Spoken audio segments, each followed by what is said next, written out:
Hey, I'm Duke on Twitch. If you want to support the channel and greensunzenith.com, you can find my Patreon, merch store, and singles store where you can buy singles through TCG Player or Card Hoarder in the video description.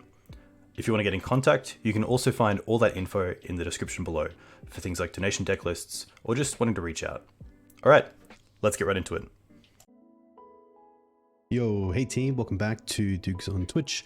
Back today with another take on Green-White Maverick.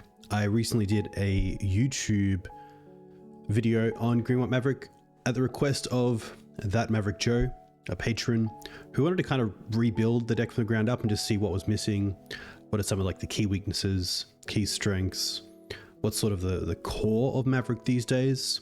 Just kind of hard to answer. I feel like he has a lot of green-white decks doing well in Legacy right now. Big shout out to Harry, who I believe top 8'd the 7K on the weekend with, I believe, his Abzan featuring Leovold version of the deck, which is super cool. Obviously, yeah, really cool to see Harry do really well on a consistent basis with Maverick, because I think it gives a lot of players a lot of hope. And a lot of just, you know, it's always nice to see the deck that you want to play do well in tournaments and do well consistently. And it shows that if you're working on a deck, if you're specializing in a deck, it can sometimes help more than just trying to pick the best deck in the format and play that. So here we have, yeah, pretty interesting version of Green-White. Kind of like the flex spots that I've been playing around with is definitely the reflexes as kind of removal spell number 5. This time we're playing the Saga package, which is a Shadow Spear and a Soul Guide, which I think is probably... Shadow Spear works really well in this deck. Soul Guide, I think, is just a really good shooter effect currently with cards like Reanimate, Delver, etc. Boots is a great one. There we go. I was trying to think of a different kind of pickup, and I think Swiftfoot Boots is actually pretty sweet. So I did have Jitte in here as kind of like the 60th card. Obviously, we can't tutor for it. I think it's a pretty great pickup against the creature decks, but I think we will just check out the Boots here and see how that goes, because Boots is really, really sweet. Yeah, I think Boots is awesome. It's also nice. I wanted to have another artifact that comes off Saga but stays in play. So obviously, like Shadow Spear, get rid of. Haywire Might, I really like in the sideboard if you're playing Saga. A lot of flexibility with the Exile, of course. So yeah, I think this is actually pretty sweet. Thank you very much for that recommendation. But yeah, otherwise, like, I think Bog, traditionally a little bit too slow in versions with just Knight, especially against the metagames with traditional Reanimator in the format. But I think with the deck not really seeing too much play and more Scaminator seeing play, and Maverick moving towards Reclaimer, I think Bog is more than fine. And it's really nice to have it because a lot of players expect it when you have the Reclaimer as well. So there's no worse feeling than, say, holding up Reclaimer against Cephalid Breakfast and they're like, okay, you know, they might have the Bog in hands, we'll go for it, and you just don't have it. So I think having the Bog in the deck is really good. The Lush has been fine, nothing too important to say, but I've been really liking it, so I think that's really good. I do like both Teeg and Ouphe in the deck. I really like Scavenging Ooze. Honestly, I think I'd be liking Scavenging Ooze a lot more than Endurance as Graveyard Hate, especially against a lot of the lands decks. Just having the ongoing pressure, life getting its Delver can be pretty relevant. Even taking them off like the one Bauble to take them off Delirium is really cool, so that's really cool. Yeah, 24 lands, 22 creatures, a little bit heavy on the non-creatures with 15, but I think that's fine in a Saga build. And yeah, I think having the extra removal spell in reflexes, I was considering main decking the Pick Your Poison, potentially not playing reflexes. The one reason that I don't like reflexes is that it means you have to have a creature in play to be able to use it. And a lot of decks are just really good right now at keeping you off creatures, whereas Pick Your Poison doesn't really have too many matchups where you don't have a legal target. Like if we look at the last 90, even last 30 days of the Legacy metagame, obviously against, like, I guess this one's a little bit tough because it's really just Animate Dead you could hit. This is actually Reanimator. That's a like Delver, yes. Beanstalk, yes. Goblins, typically a little bit if it's Chalice on 1, that's kind of lame, but lands obviously has a few depths, maybe a library, maybe a Moxen, not typically a 2020, so I just felt like it's close, but probably not there yet, in terms of being a main deckable card. But yeah, it's really tough to play green-white without just wanting to play green-white depths or build the deck too much like green-white depths. So I think I'm pretty happy with the happy medium I've found. So let's just go into a league and see how it goes. We have play points, right? Yeah. Nice.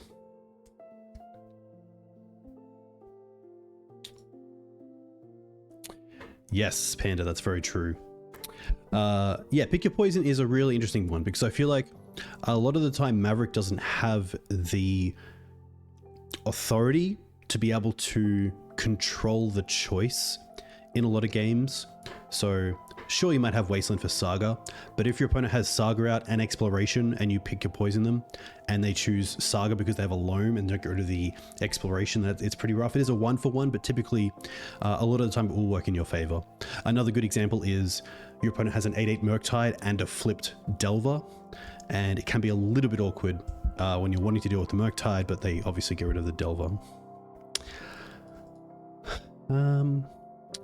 Sometimes these hands I do just push back because of the awkwardness of Dryad Arbor. There's actually no creatures in this opening hand other than Dryad Arbor, which like once does represent them, so does Green Suns, but with Maverick I really like to tend to have a hand where I can easily see what's a turn 1 play, what's a turn 2 play. Turn 1 we're definitely not Green Sunning for 0, we have the Dryad Arbor. We currently have a tapped green source, so it is, yeah, it's tough because I think there actually is value as well of just keeping a 7-card hand where we do have access to our colors, but I'm pretty happy to mulligan this towards a hand that has just a bit more of a plan right in front of me. And this is it. Turn 1 Noble off a Forest, turn 2 Saga, hold up Endurance.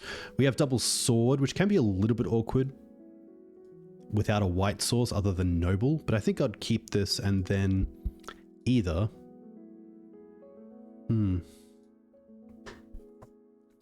Bog or Endurance. It's probably the Bog that I want to drop, but it's definitely an interesting one.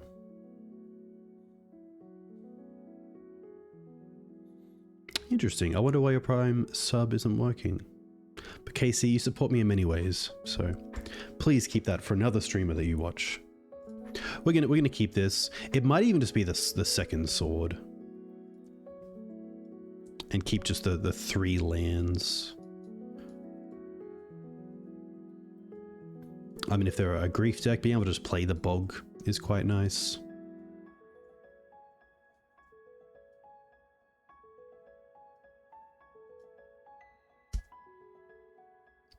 Probably shouldn't 6 here either with Endurance in hand.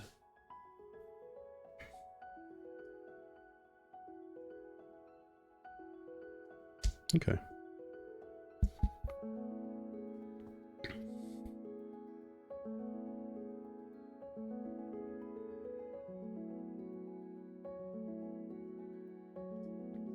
Chose to not shuffle.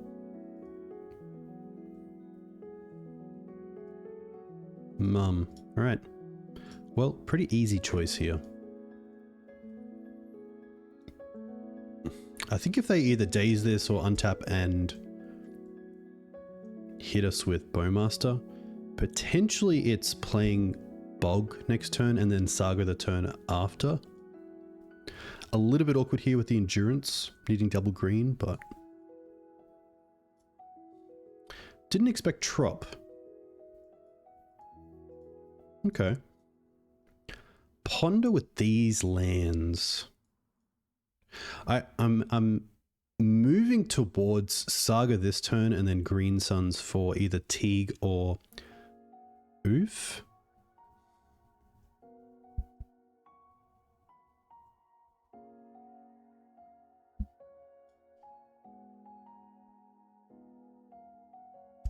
Because the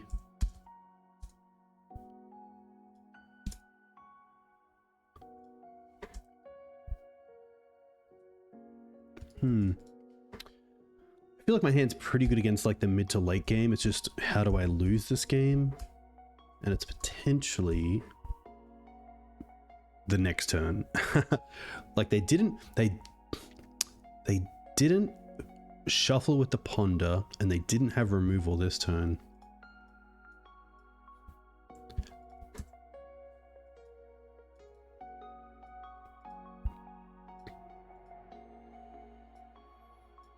I'm pretty happy to get Teeg here.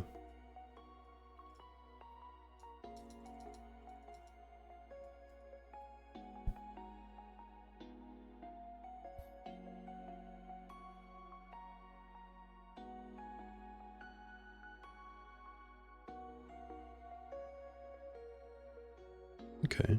Ooh, I haven't seen this brainstorm art. Very cool. There's actually a lot of cards popping up recently that are in supplement sets that are reprints that I just have not seen the versions of.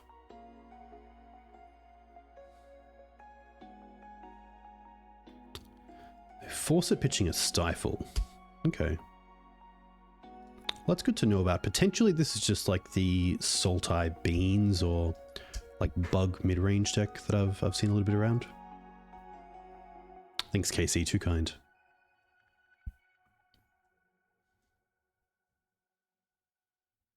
I would love to be able to untap, play Mum, play Bog.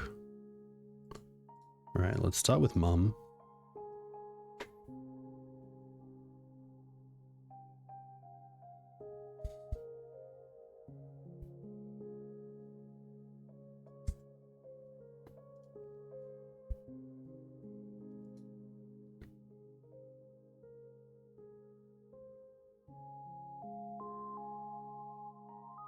Yeah, I think I'm very close to confirming it being Bug Beans. Especially with the Wasteland, yeah. Oh, they could have Murderous Cut here in response to the Bog? No, okay.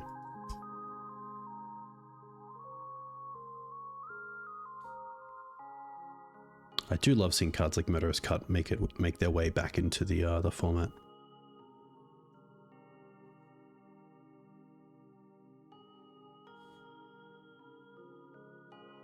2 blue.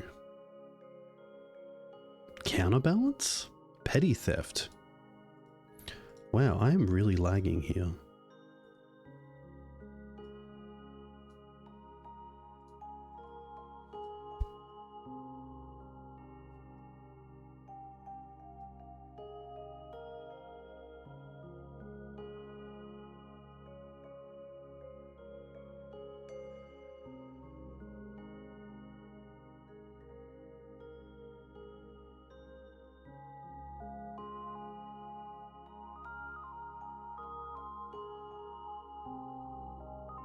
I think it was passing with Endurance open.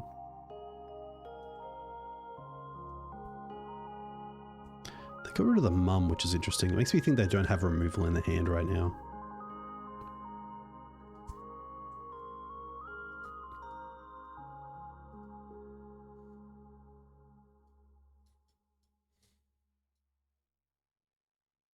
Hey Sato-san, welcome.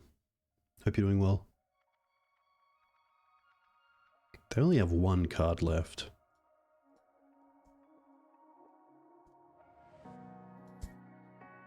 Right. That's pretty nice. I think just in case we find just another Exalted creature, we'll do this main phase 1. A Mum's not the worst either.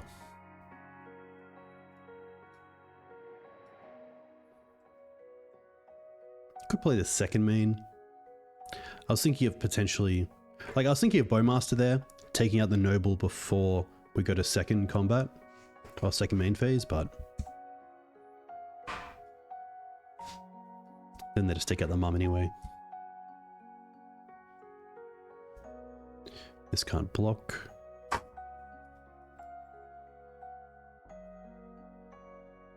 Having the Sword as backup here is really nice as well. Also, this deck typically has a tough time against Choke, which is nice for us.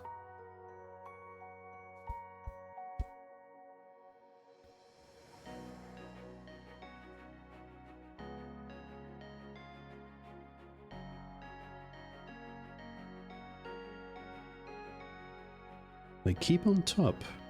Okay.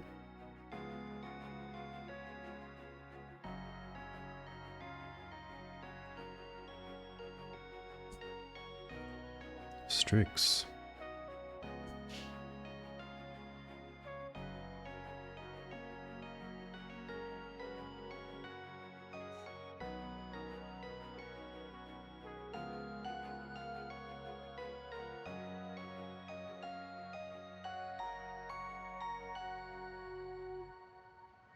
So the question around swords here is pretty interesting. I don't mind attacking with the endurance and then seeing if they want to block and then using the mum instead.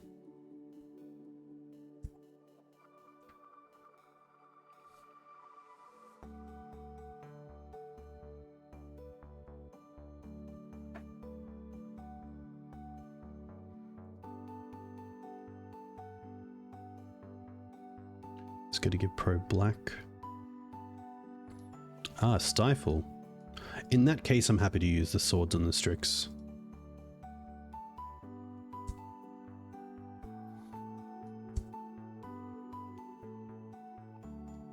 Play the Reclaimer and then we can just 6 both turns.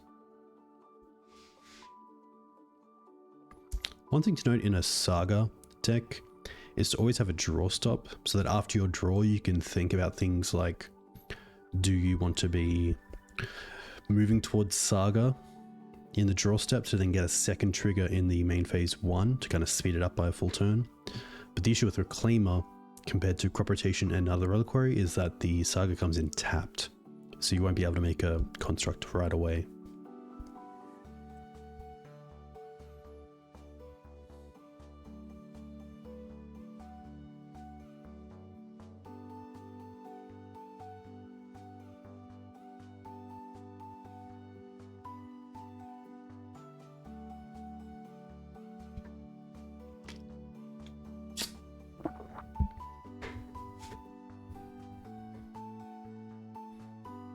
That'd to be a pretty good top of the deck if they kept the Brainstorm and the Ponder but didn't shuffle.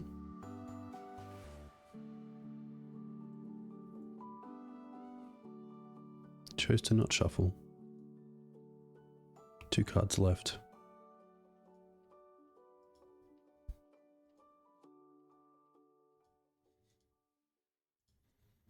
Sure.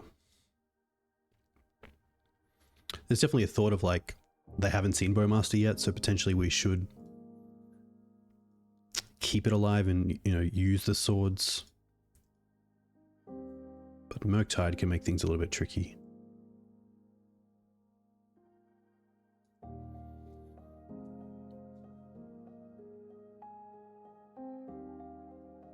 Ooh. They have 1 card. I think here we just want to Green Suns for Ramunap and then get back the Saga. We have Ramunap.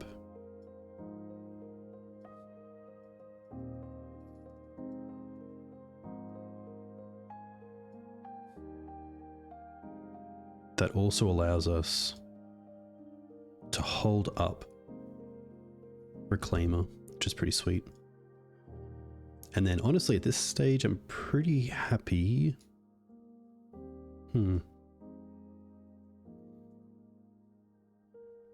Yeah, I think I'm happy just holding back here. I could attack, but I think holding up Reclaimer, holding back the Endurance for the Borrower is pretty good.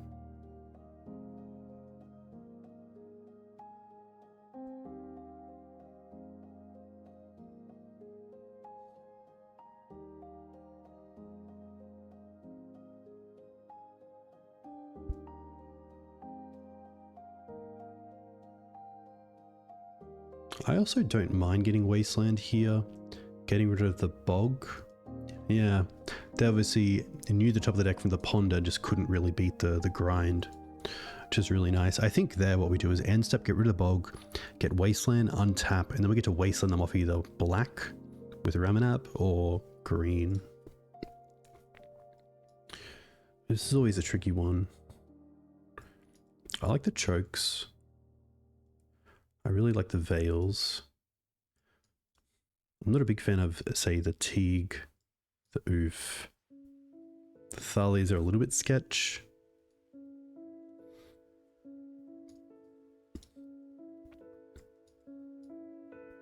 I think everything else is fine. They do typically play beans, so potentially the pick as well. And then probably out something like...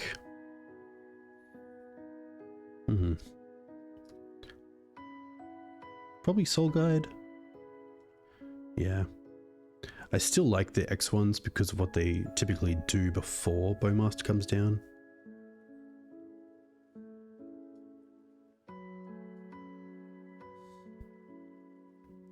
That was just good old, no card draw, no real gain. The Sagas didn't make any constructs. What am I scared of? I'm probably scared of a one-lander. Heyo. Pernicious Steed. That's what I'm scared of.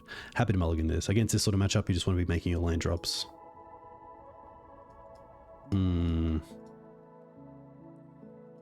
Alright.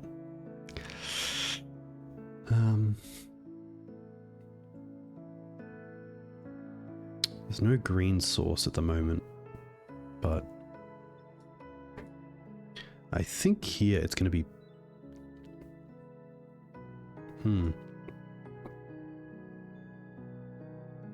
I kind of want the chokers, like...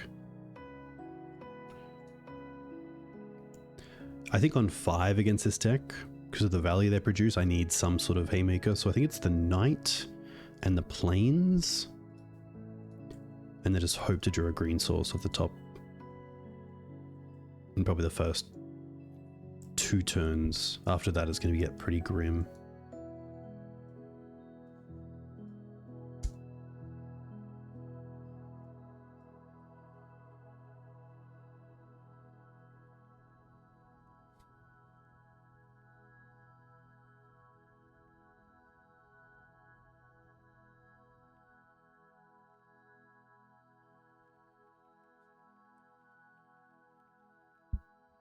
Sure.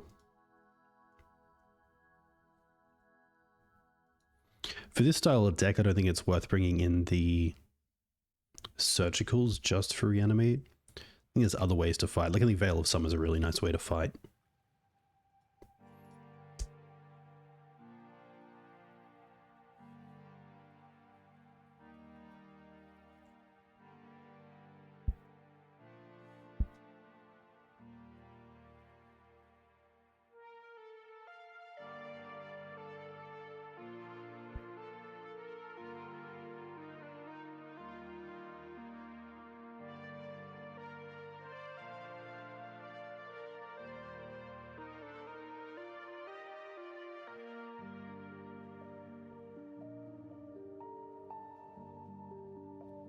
Chose to not use Ponder's ability.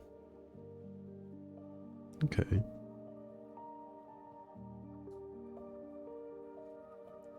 trying to think if the deck plays Days. I think either way I'm happy to either Bog next turn or draw a green card and just play Choke.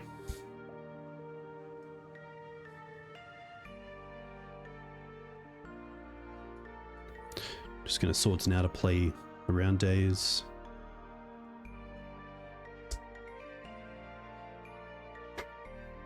And we can Bog next turn.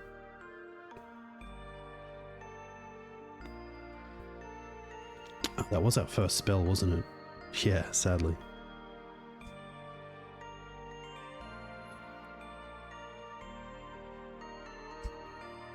No insta Orc to keep the pressure going is quite nice. Leovold would be kind of cool. Deed, okay. That's a nice answer.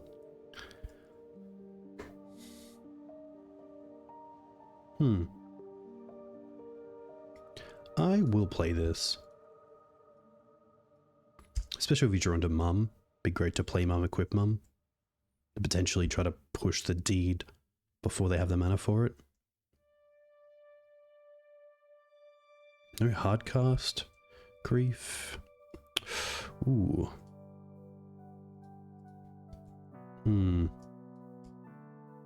Nothing just yet.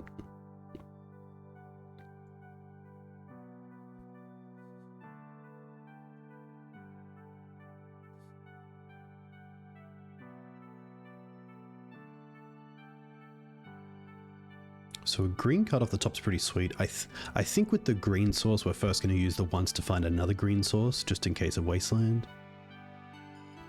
They brought in Force of Vigor. Makes sense seeing the Sagas. They must also think that they have an answer to Deed with choke, to choke with Deed, and so therefore don't need the Force.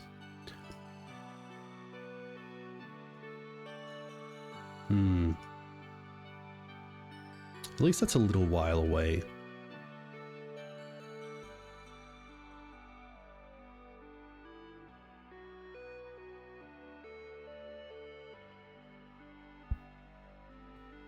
But we are getting towards that. We need a green source. I think Reflexes is actually a pretty poor card for this matchup, based on how well they get rid of our threats, that honestly we should just side this out. Maybe even for a Surgical.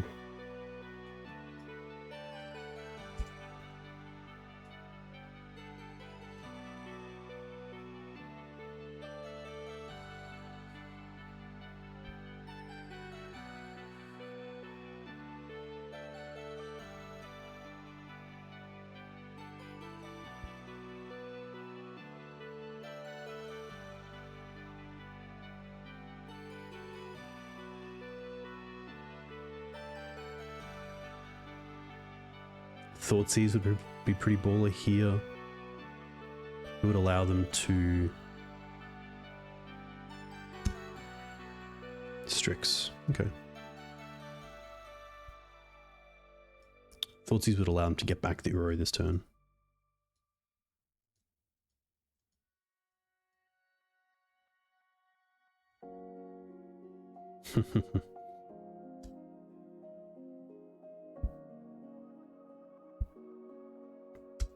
Not much we can do here.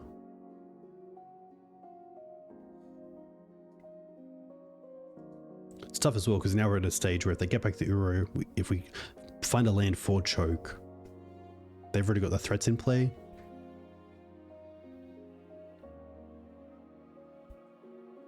I think I'm pretty happy just to concede to the Grief. Let's take out that Legolas.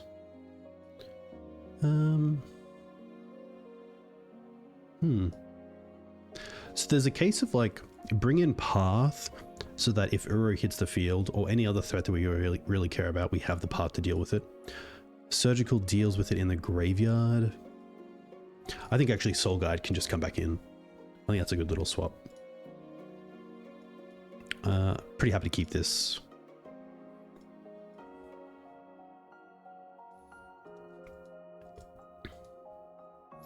We're just going to go Savannah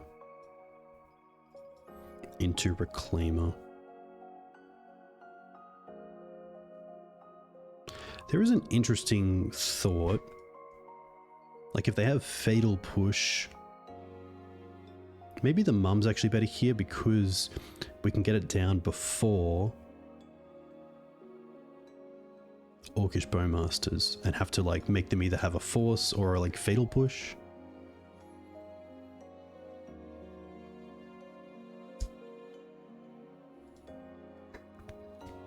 They're probably less likely, like Fatal Push, and then if we Reclaimer Flagstones, they're less likely to Wasteland us off the Savannah, most likely.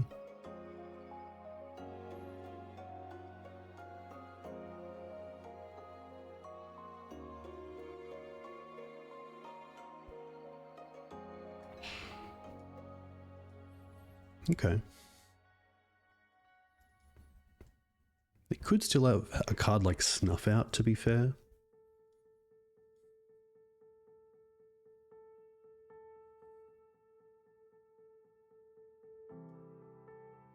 The tough part is like Wasteland with choke can always be a bit of an issue, but from what we've seen so far, we haven't seen like a Bayou. Potentially that's what Wasteland's for.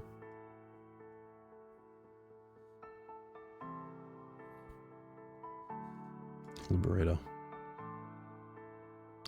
Chose to not use. We do have the 3 lands for choke, so I actually don't mind.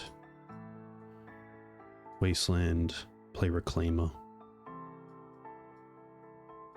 Next turn, hold up Reclaimer, turn after choke.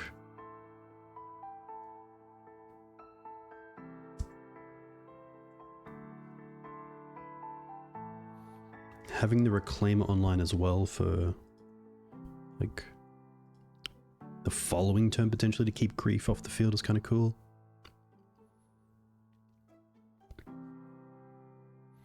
But it always can feel a little bit awkward.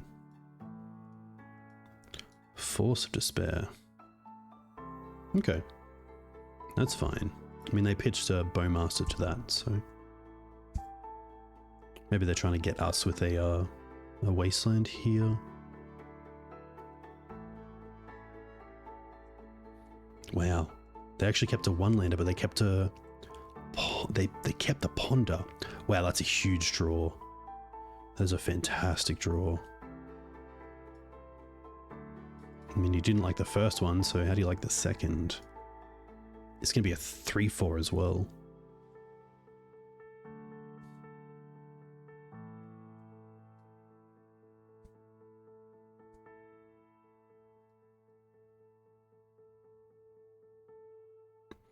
I could have played around Stifle, to be fair. 1, 2, 3, 4, 5. There is a little bit of a suspicion for Murktide here. 1, 2, 3, 4, 5, and they find a fetch land, so I think here I will just play the Bog. Which, to be fair, they could Stifle as well. No.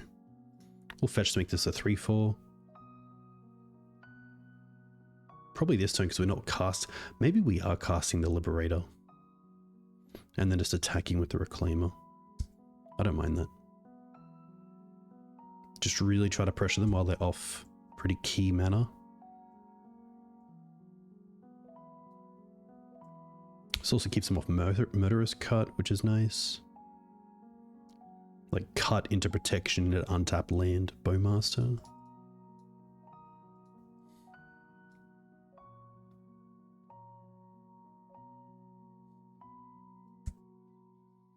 One really annoying thing about paper comp REL is keeping up to date with day-night.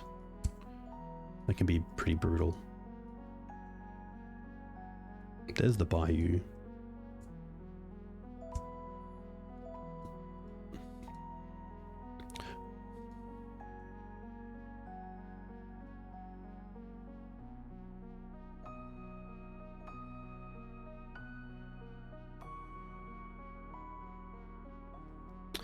Interesting. I'm pretty happy about this.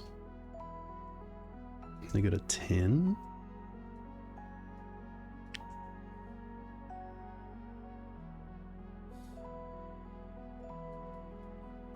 I'm gonna play the choke.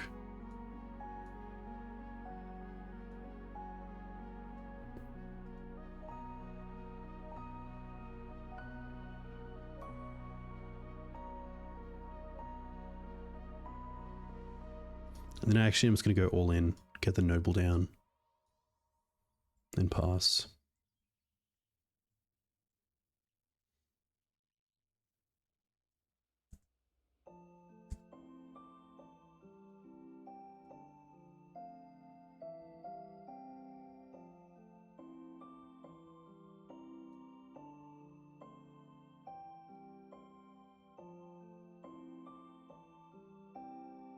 At least if they have like fetch into swamp, play deed. Wow, they're gonna force the choke. Interesting. Getting rid of the Uro as well, which is a pretty big cost. But I guess once you cast the Uro, you can't really get rid of the choke, so.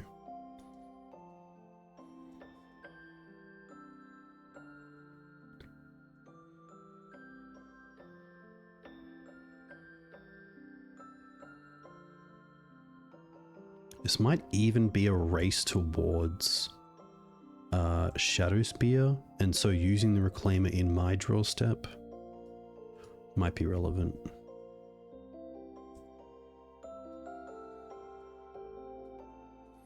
All right.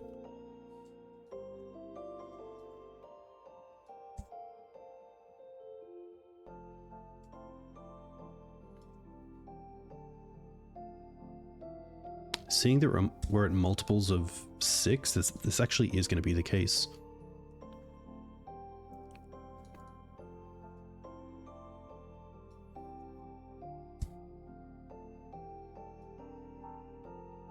Get the plains. Get a Saga. And then main phase 1. Trigger the Saga again to 2.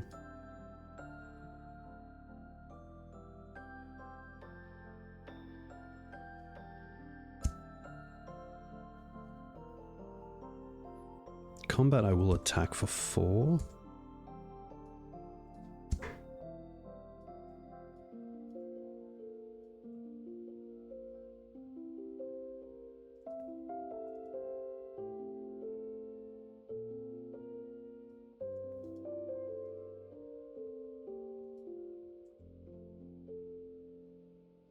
And then I will play the Dryad. It might come up where the mana is worth it.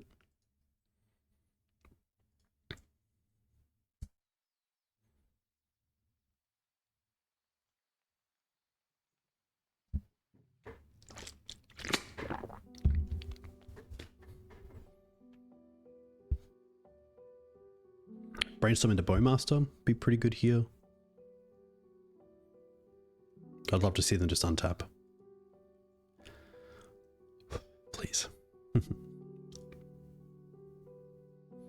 definitely thinking, okay, good.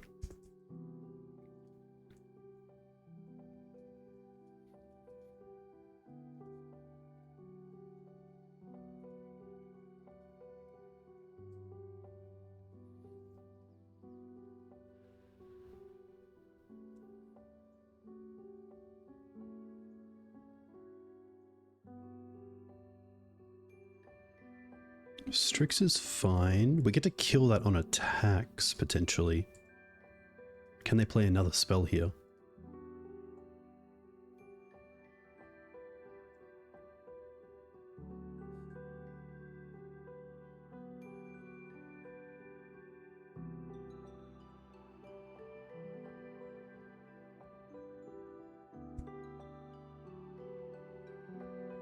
Interesting.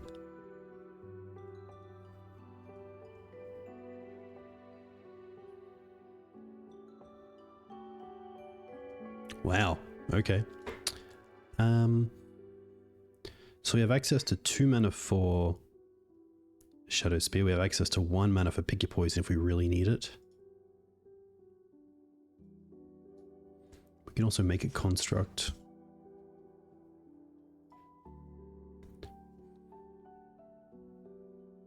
Which I think we will do.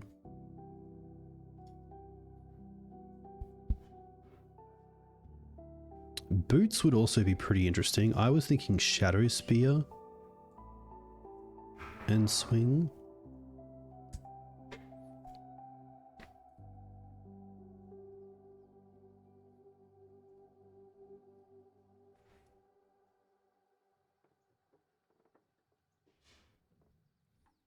Shadow Spear also just makes sure that if they do have something, we don't lose on the backswing.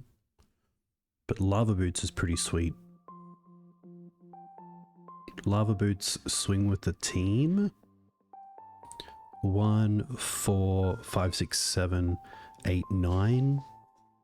Even if they deal with, I think maybe Lava Boots is the way.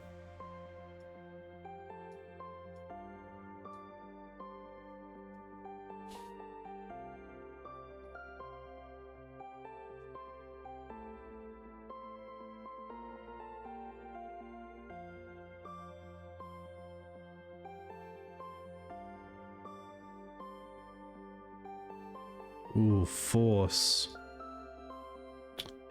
Okay. To be fair, Shadow Spear wouldn't have played around that.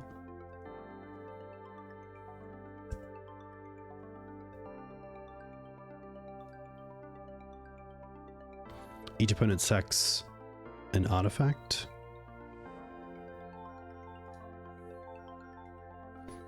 And then we should still have it. They're at 6. We attack for 7. I mean, we also have the frenzy to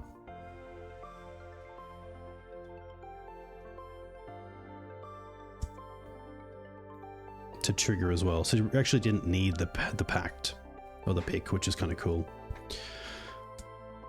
Nice. Yeah.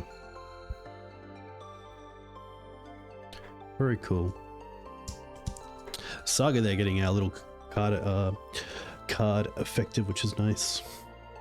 Yeah, this is thankfully the creator account. So this account is just like a god account. I mean, if you look at the other products, you can see that it kind of just has every set on it, which is pretty cool.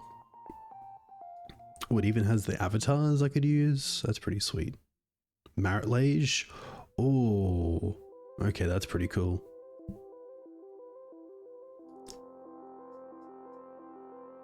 But yeah, it's cool to see even some of like the old artwork and stuff for the old sets. All right, Twin. When did I apply? A little while ago. In the first batch for sure. I'm going to keep this. It has a lot going on, which is nice. It's a one-lander, but we have the Once Upon a Time as well.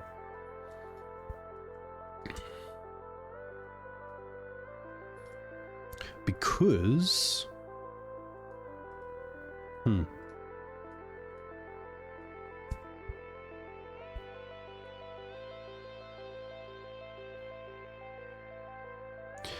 Yeah, I can see where Card Hoarder came from, but it is really tough for those who got stuck in the middle. I know that our Furnace Cloud was definitely in the same situation. Happy to play this and then play the once.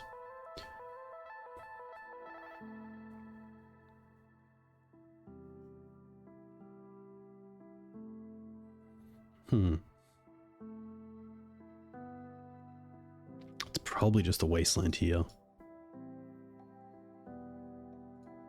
And then trying to get the mum online.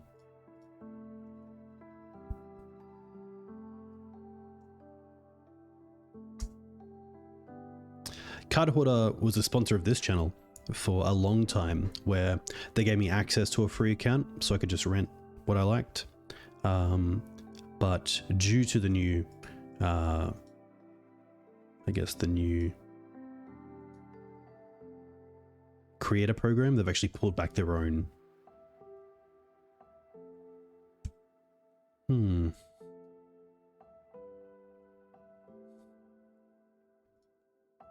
I don't mind trying to hit that black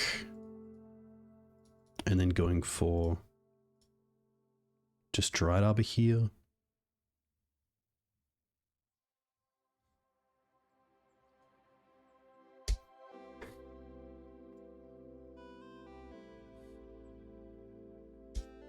Yeah, huge shout out to Card Hoarder. I still have their sponsorship on the channel.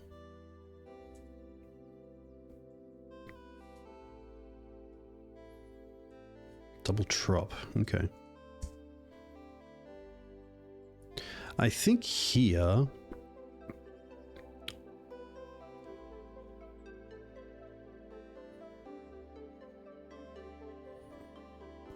I'm pretty happy just to hold up the Endurance and Sword and Quick Reflexes.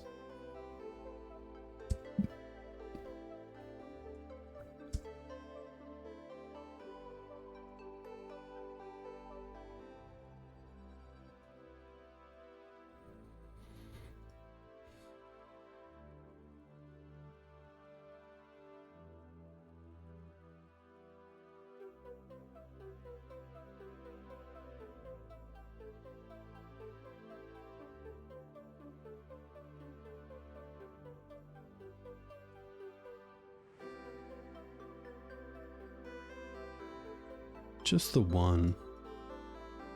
I don't mind trying to get the endurance down.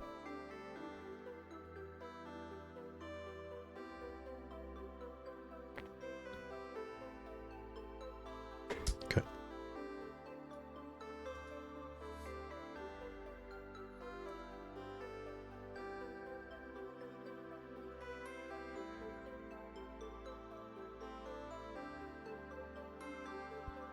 Hmm.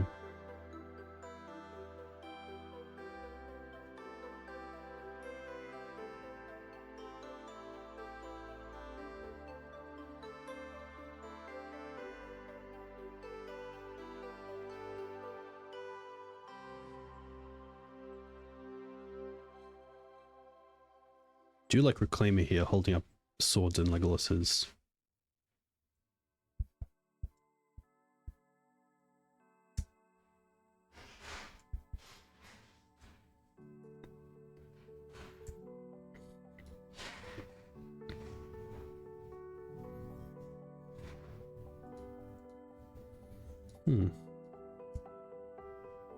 Uro is going to be fine because we do have access to Bojuka Bog. So I don't need to swords this.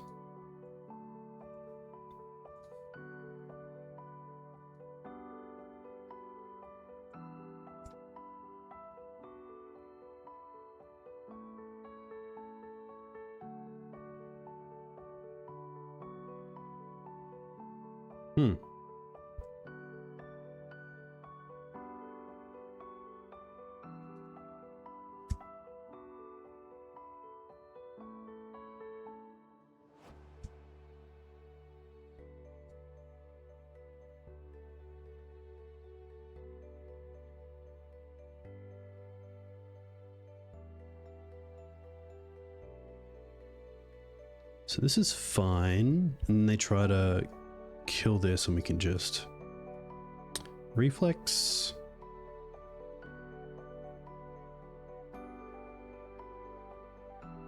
Yeah. Which isn't the greatest, but it is some value.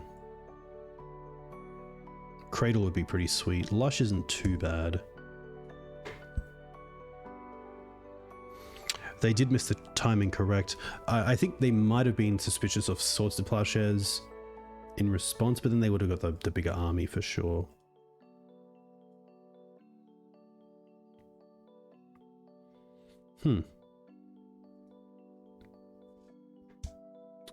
That is the first time I've seen it in a little while. They're down to 2 cards. Is Mum what I really want? We are going to shuffle anyway, but I might as well just keep 1 in the deck. Play Shadow Spear.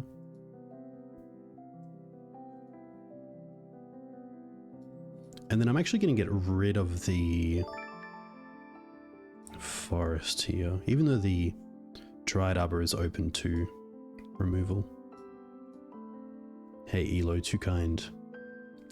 Too kind. Thank you very much for the sub. Very much appreciate your support.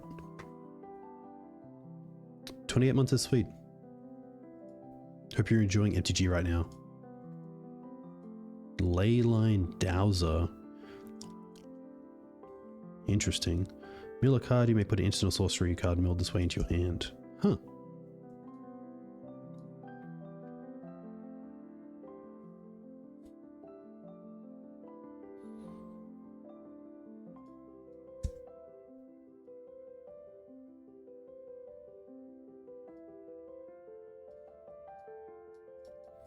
I kind of like the idea of just green suns for Ramunap here.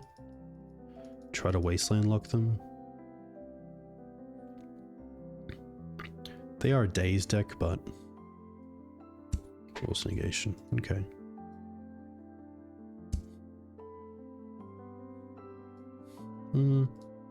I think for now I'll hold back just because I'm at 13, they're at 22. Hey Ben, hope you're well.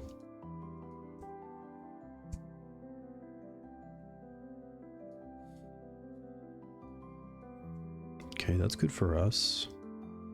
This is pretty interesting. But nice.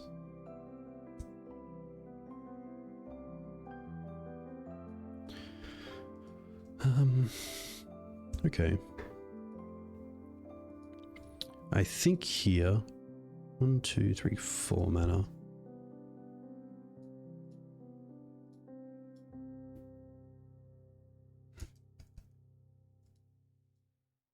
Let's play the Teeg first.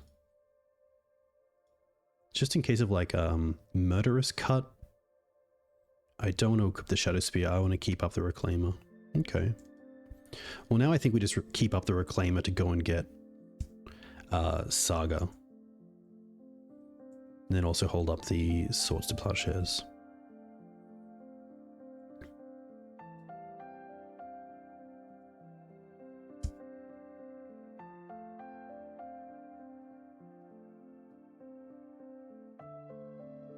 Wow, they milled Lorien Revealed, but thankfully they can't cast it because of the Gaddock Teeg, so they're going to cycle it.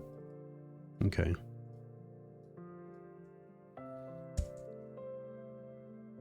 Wonder if they Sanctuary now or not.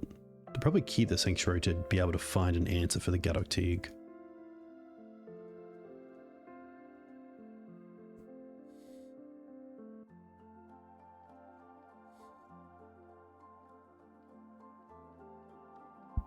I think end step as well will get rid of the Dryad Arbor. Even though it is somewhat of a threat. Go and get Saga and get that engine going.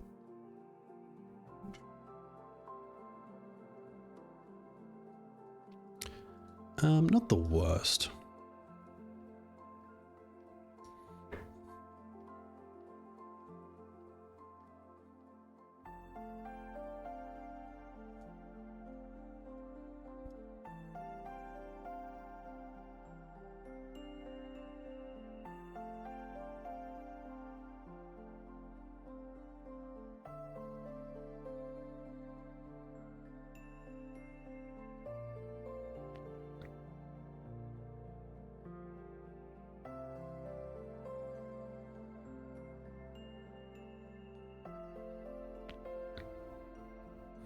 This is pretty interesting with Brainstorm and setting up the top of your deck.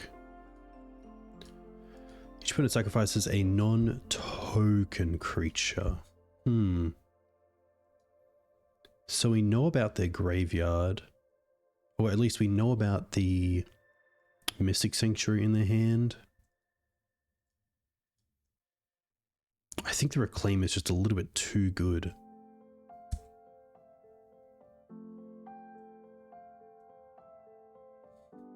Because next time we untap Saga, if we can, no, because the Saga triggers for Soul Guide too late to turn off the Lorien Revealed. 1, 2, 3, 4, 5, 6. I think it is the Teeg, because then it turns on Green Suns for us as well, potentially get the Wasteland lock on board. Yeah, tough one, but we also have things like Scavenging Ooze Endurance to get back. Another Edict is pretty strong. No depths, yeah, playing the Sagas tonight. Plains.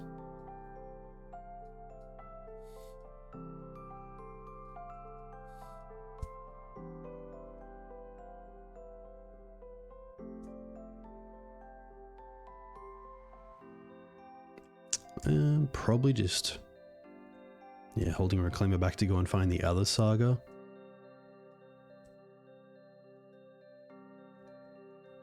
Edict's pretty good.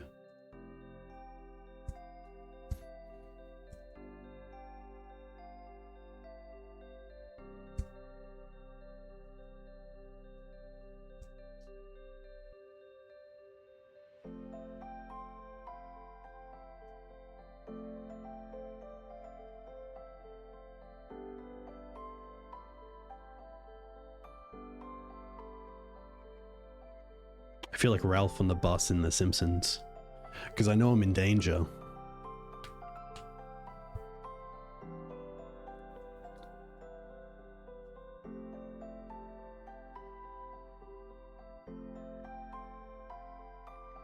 Target player mills 3 cards, then you return a land card from your graveyard to your hand. But they're milling us. Ah, no, the target is them, of course. Okay. Wow, they found Wasteland.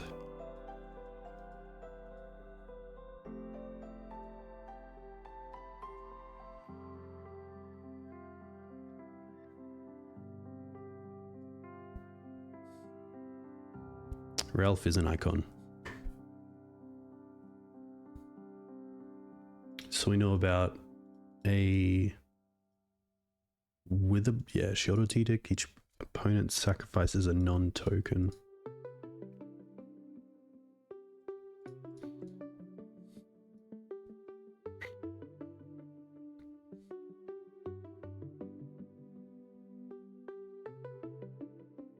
Just get the other Saga, I guess.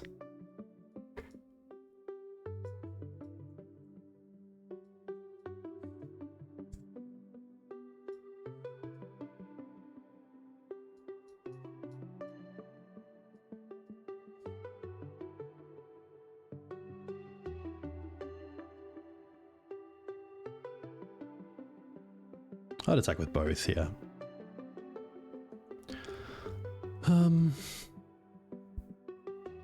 Honestly, I think we just take this because next time we get the extra Saga here, which makes these 2/2s.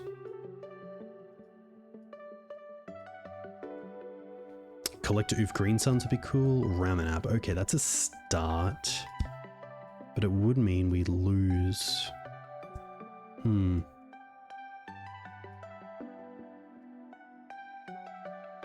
Okay, we can play this value game.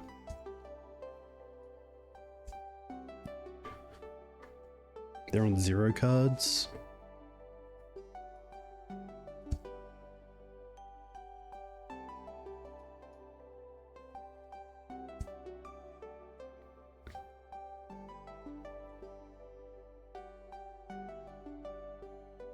I was thinking of Wasteland to try to waste them off black over 2 turns, but they did just shuffle off the Ponder, which is nice.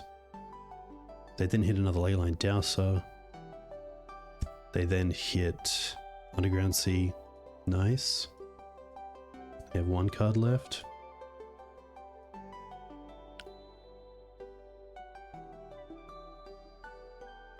Wow. Wow, we get to really try to go ham now with these constructs. I guess that's a good reason to maybe make the Saga in response to the Ponder.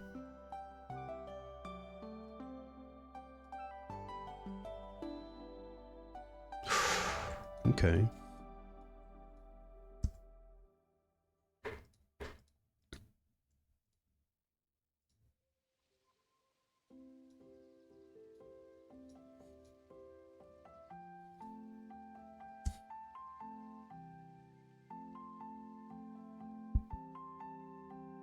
Hey, how's it done? We are playing Magic the Gathering, but more specifically the Legacy format, which uses a lot of the old cards. But then more specifically, the Legacy Maverick format, which is like a creature-based deck. And a pretty cool one. I think it's just Saga again, right? The software is Magic the Gathering Online, also known as MTGO. It's from 2001, and it's probably one of the main 3 online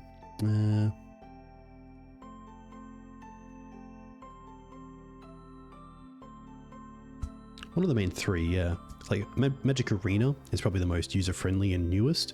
You then have Jewels of the Planeswalkers, which was on Steam for a few years. And then this.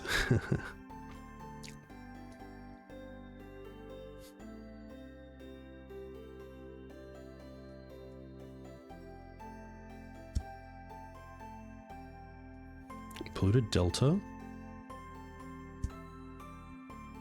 Orcish Bowmasters, still nothing.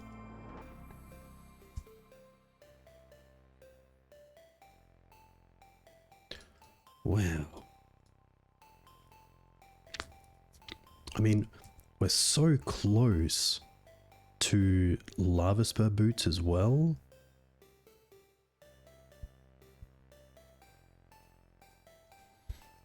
Okay.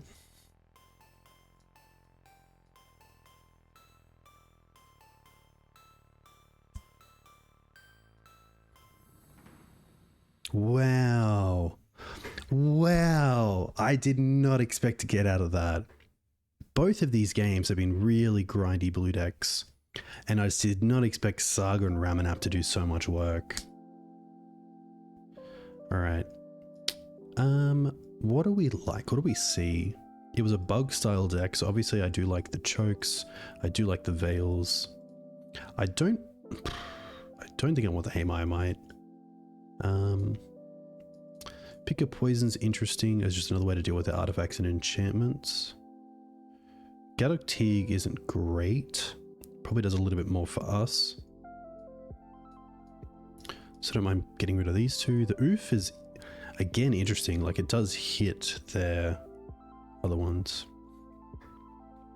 You do typically have to pay for cards on MTGO. Yes, there is a secondary market online for cards.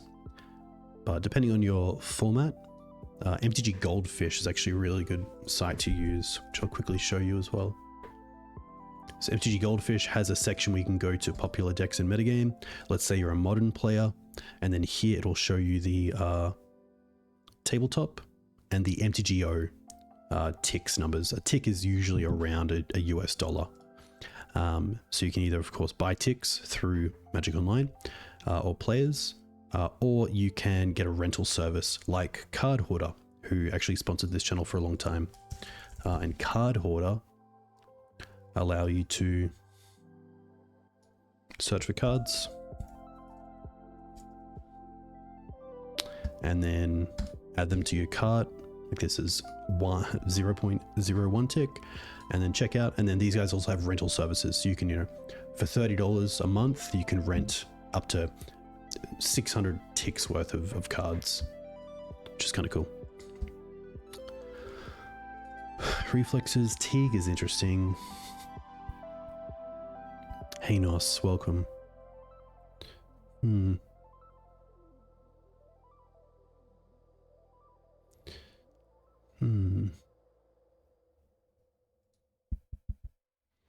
I do like the Teeg. I like Ouphe more than Teeg. Can probably also bottom an endurance.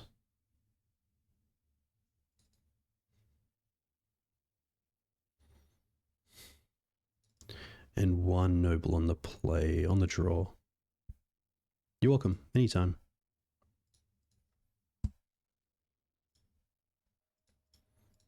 Oof, the mana here is not great, so we are going to mulligan this. Can't cast anything. The games are going to go long, but without knowing we have a green source, just can't afford it. Okay, happy to keep this. Probably just putting back the forest. Could also just be the plains.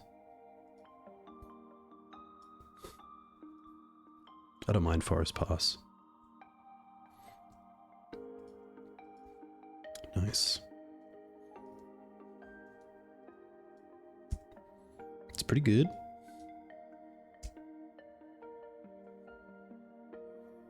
Forest hold up once and Veil. We're going to see a cycle or a sewers here.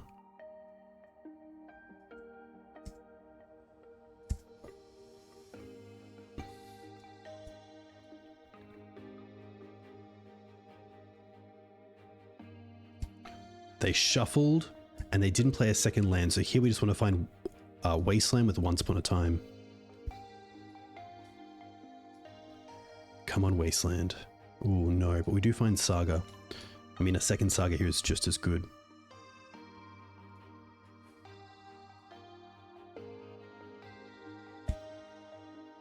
The reason I played out the boots is that if they do have Force of Vigor, I kind of want them to take out the Saga and the boots, and not the next Saga coming down.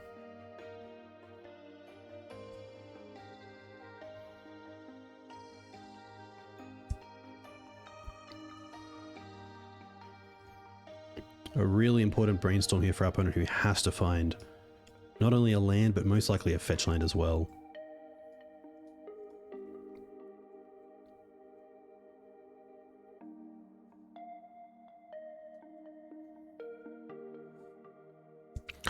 They're brainstorm locked. Really rough for my opponent. Okay.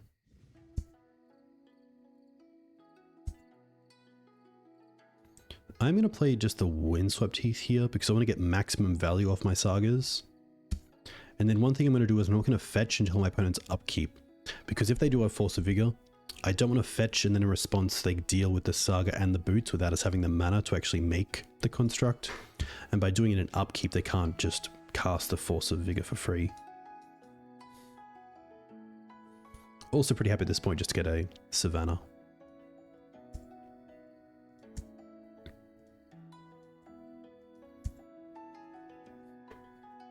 So this is most likely going to be a shuffle with the Ponder unless they saw Brainstorm, put 2 back. Draw 3, put 2 back. They draw 1 for turn, they have 1 on top that they know and then 2 unknowns. Okay, there's a land.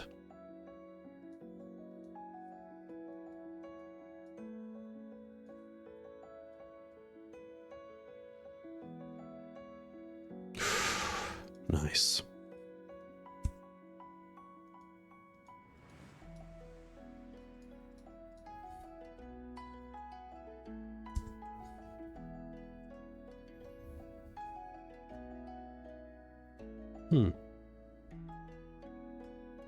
Pretty happy to get Soul Guide here and just take them off the Uro.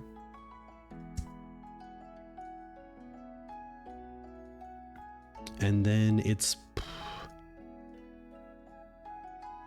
I mean, honestly, it could be Cradle, which is 2. I kind of care about Pernicious Deed. So I'm going to go to combat first.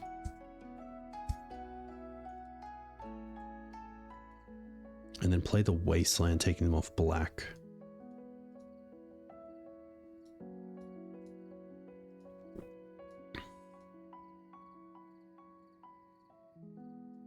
Doing it now because even if they have something like Stifle, they can't have something like Sheoldred's Edict in upkeep.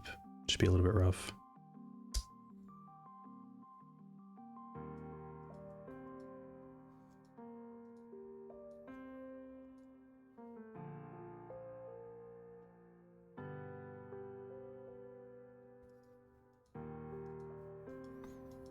Okay, that's fine.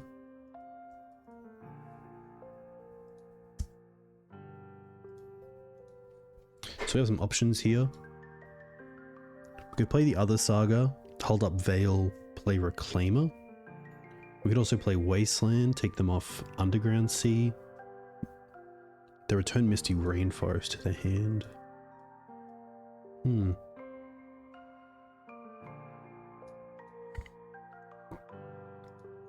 I don't mind the other Saga, but I also like to continue going after their graveyard, after their mana, sorry, if I am a little bit worried about Pernicious Deed.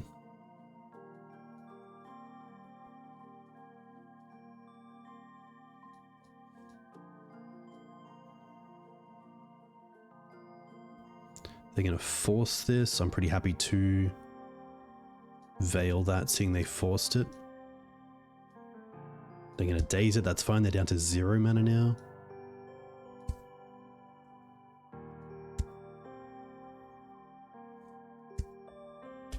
Attack for 6.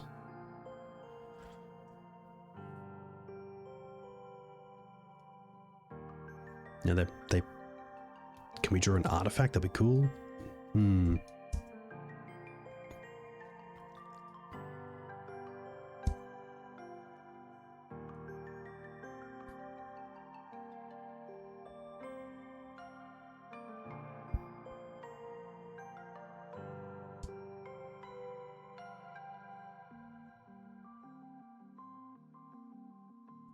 Attack with both.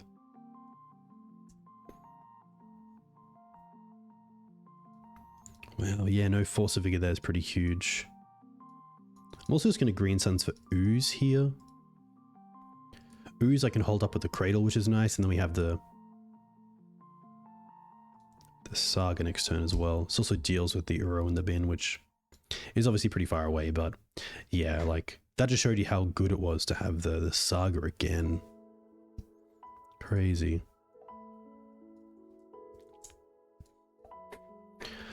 On paper, I was a little bit worried about Saga because Maverick has so much to do with its mana that holding up mana can be a little bit rough, but with cards like Reclaimer and Knight, definitely makes it a little bit easier when you have multiple things to do with your mana, or with untapped creatures in general.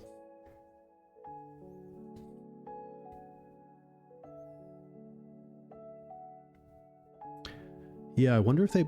Yeah, I'm not too sure. 2 mana. Yeah. Because, like, nothing is double black or double green on turn 2. So even if they play the island, they could then potentially...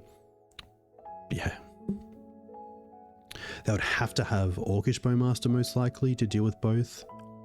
Or potentially another Witherbloom command to... I guess they can't kill Construct. Bowmaster double, like, block and block. You could Witherbloom, take out the Soul Guide, gain 2, lose 2 to buy some time. But yeah, it's a rough thing. Really rough.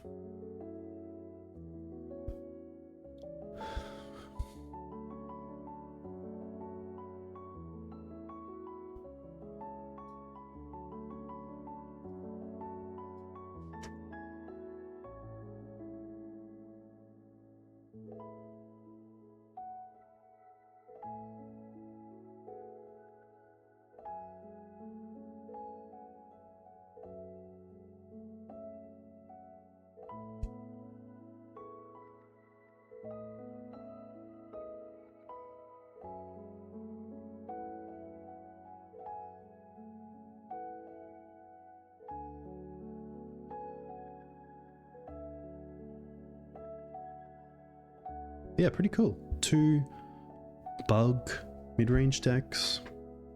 I just think are pretty well equipped to beat creature decks. We were just fortunate there with the mana.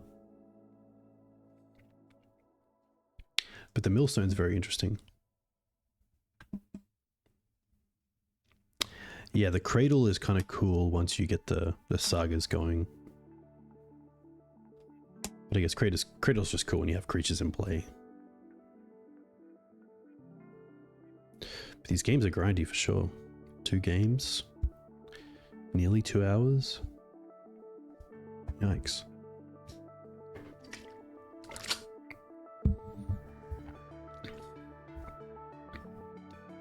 Also very cool that locally we're doing our first Legacy Open on June 2nd, which is a Sunday at Comics Plus Annalie.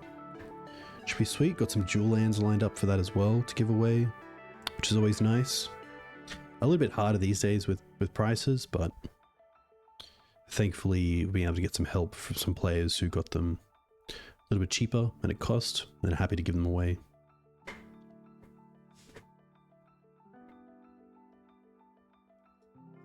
Deck's been cool.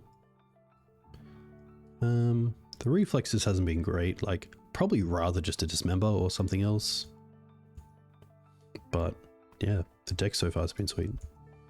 I was thinking about Palace Jailer, but with Palace Jailer I kind of want to run Fiend Artisan to find it. I do play Auslander. Yeah, big fan. Usually I play Jund. Look, I don't mind this with the Once Upon a Time as well. I played Jund at the Mana Clash a few weekends ago in Melbourne, but I have been running a lot of Abzan lands. Reclaimer's not bad. I think we're just going to start on Reclaimer here.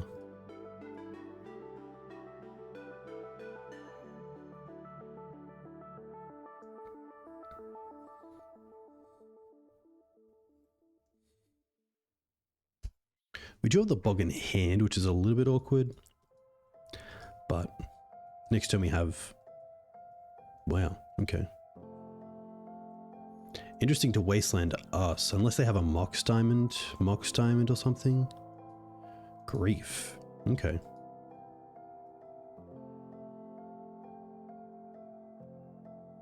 Really aggressive.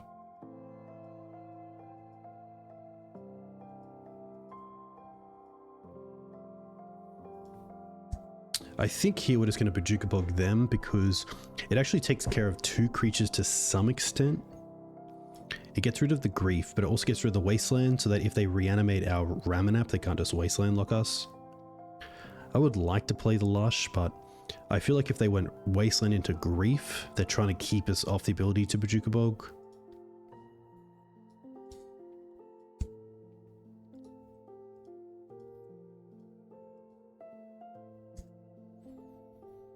It's a little bit rough because we can't play the Noble next turn, but I think that's fine.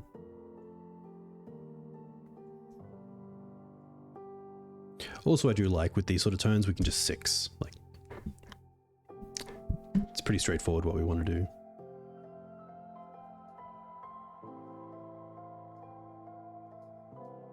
That's pretty interesting.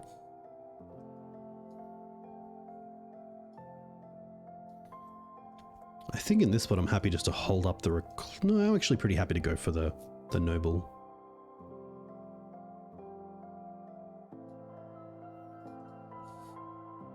And then attack with the Reclaimer.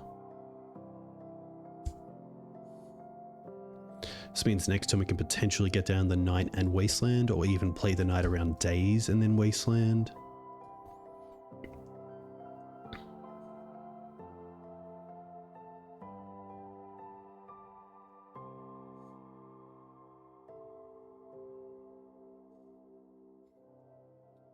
Interesting to see no fetch for the Surveil land.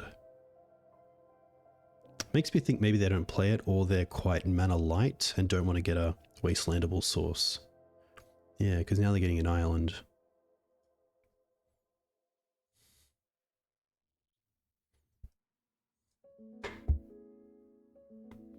Yeah, the Jund list was cool.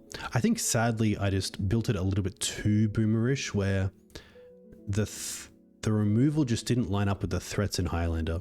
And so I was 1-for-1-ing creatures that had already gotten value, and so a lot of the time just falling behind in that respect. Wow, opponent here really digging. 7 cards this turn.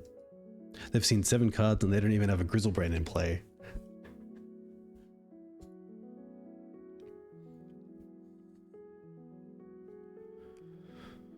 Alright.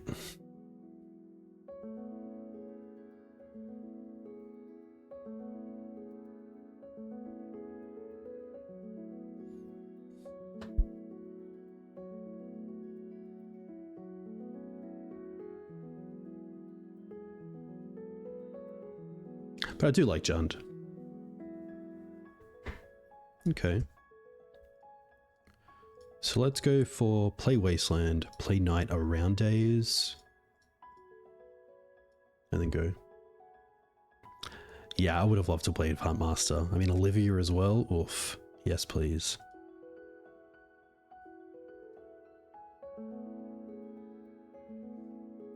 The Wasteland also turns on our Reclaimer to a 3/4, which is really nice.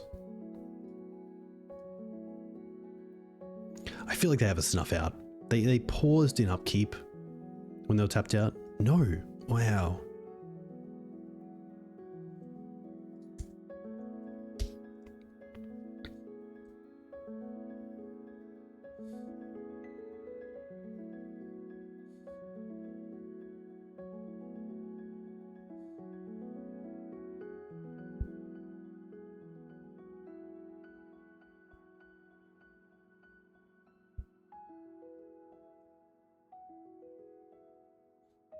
All right. To be fair as well, that was 2 brainstorms where the second one did not have a shuffle effect. 8th injury, welcome. Going pretty well, thanks. I thought I'd be a little bit handicapped on green-white, but the Saga plan has really allowed the deck to have a solid engine.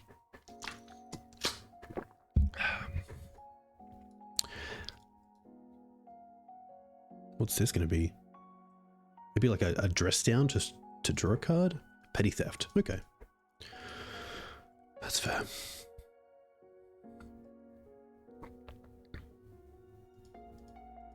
Wow, and they're going to grief it away. They're going to evoke first. That's pretty interesting. Because I could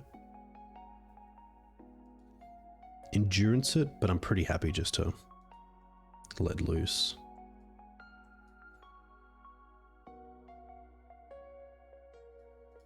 Hmm.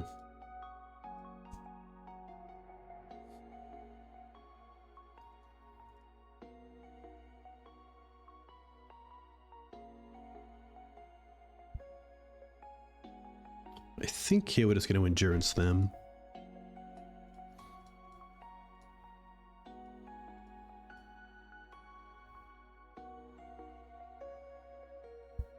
The Lush comes in taps, we can't play around days, but it gives us a bit more information that if they do deal with it, do we need more threats?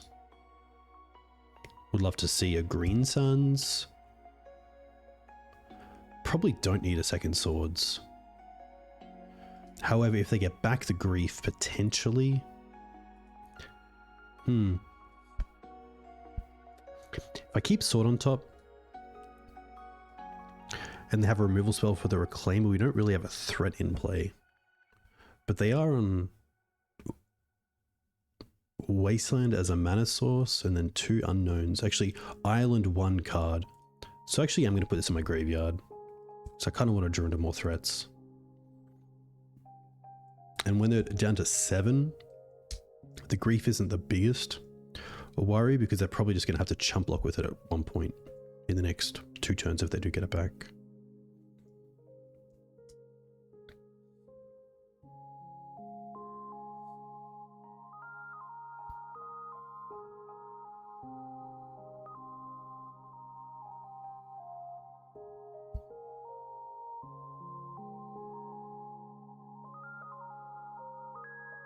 So 3 cards, Undercity Sewers. Now they have Island as well in hand.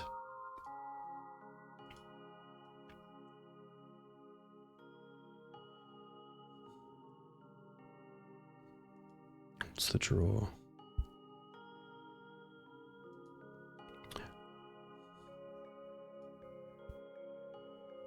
Wasteland, it's a pretty good draw, let's be honest. I will attack first.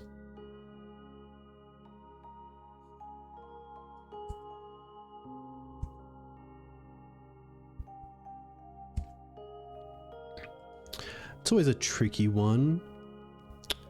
I would say it comes down to your taste. Like if you really like, say, Punishing Fire, or you really like Bowmaster, then go with your gut. If I was going to go like competitive, I would probably look at, for Abzan, look at like Achilles, or Harry1232, Harry Hackett, who have recently done really well in events. Mark Strassman, obviously with Punishing as well, has done really well. Green-White, typically you'll see the Discord is pretty active, which is nice. But I typically stray towards black. I really like cards like Grist, Bowmaster, Thoughtseize. Leyline's obviously pretty strong. Okay, I like the Veils, I like the Parts. I don't mind 1 choke on the draw and then 2 on the play. Dismember's also pretty interesting because it does deal with all their threats. I'm not a big fan of Teeg, Collector Ouphe, Outland Liberator. Even the Thalias. I could also see the Quick Reflexes over a Thalia. It does tie to Bowmaster, but hey, so does most of that deck. Quick think. Like Surgicals, I think you can be in 2 camps. You can either try to target Grief and Troll when they're in the bin with Surgical, or you could have Part to Exile, which always hits the threat, which is nice. So if they already reanimate something and you hit the Path, you're pretty happy. If they already reanimate something and hit the Surgical off the top, pretty annoying.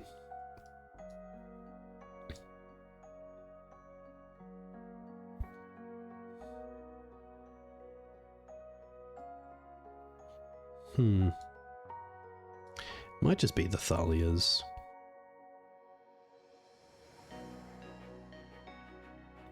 A little bit tough, but to be fair as well, we're bringing in a lot of non-creature hate that we want to be able to cast in the early turns, so being stuck behind your own Thalia can be a little bit rough.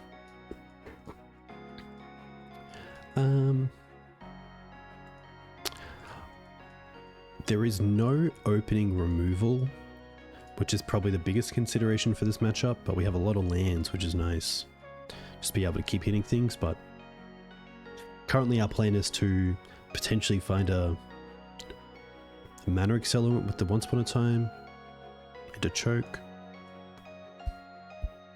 I don't mind it. I don't mind keeping it up a game and on the draw, because I think that card quantity against this deck can be pretty high, and the card quality of these are decent as well. Opponent's gone to 5 cards. The question is, if they grief us, do we use the once? And I think the answer is no. I'd rather put that decision on them, and I wouldn't want to give them the full information of our hand.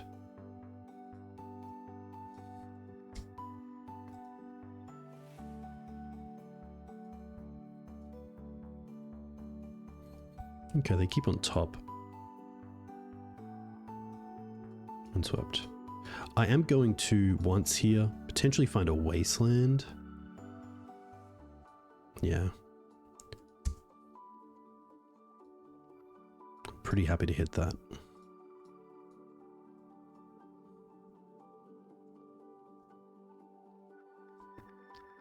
I don't want them to be in the situation where they control and reanimate in the same turn with 2 mana. So if I can set up a position where I can Bojuka Bog in between at sorcery speed, I'd be pretty happy, but it'd be tough for them not to just end step. I'm also going to take this draw stop off for now. Windswept's nice because it means we can just go for basic planes. 2 swords if we need to.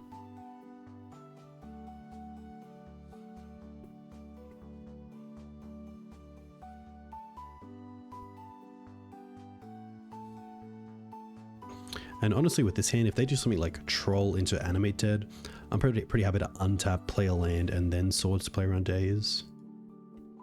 I believe I'm playing 7 fetches. 1 Verdant, 1 Misty, or 2 Verdant, 1 Misty.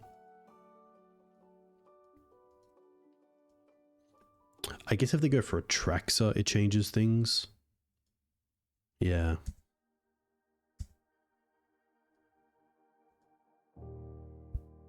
Hey, past, welcome.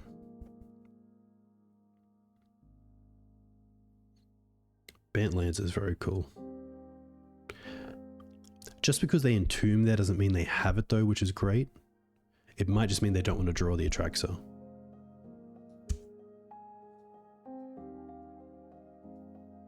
I mean, if we can untap and play Bog, we're in a really nice position.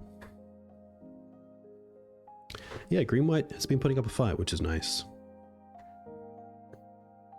A lot of F6ing though, which these days in Legacy is a little bit tough. Oh, they have a Wasteland, but they don't have a black source. Huge for us. Bang. Bang. There goes Atraxa.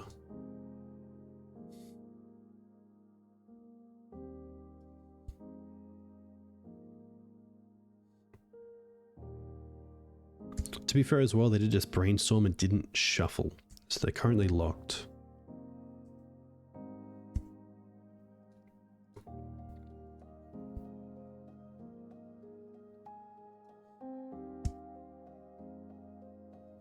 Interesting to also play the Wasteland, the second Wasteland before the Ponder, because potentially if you find a fetch land, you might want to play that instead.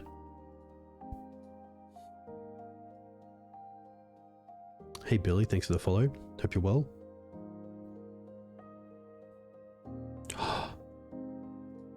I feel like they're not going to Wasteland the Bog here, which is really tough for them because I'm not sure what the Wastelands are doing, other than potentially getting to 4 mana so that they can cast Grief.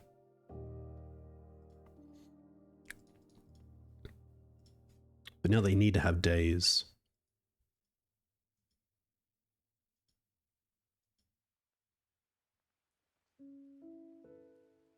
That's fine. Kind of leads the same role, which is nice.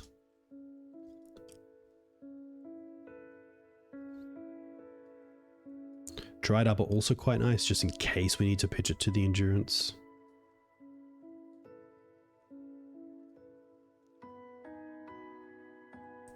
Interesting, they didn't replay the Underground Sea that we knew about. They chose to play the Swamp instead.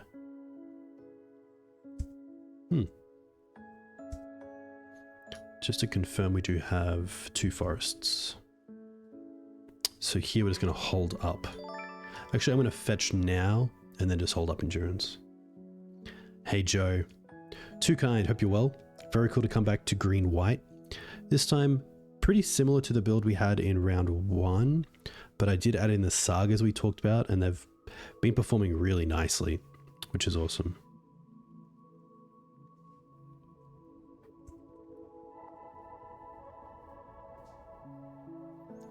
They did returns Underground Sea to its owner's hand with days, but I believe at some stage they did have a surveil land.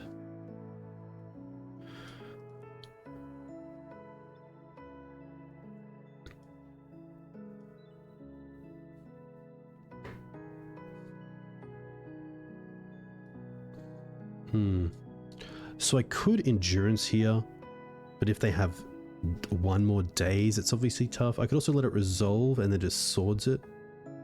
But I think I'm happy to see if we can endurance. Like if the last card is days, it's days.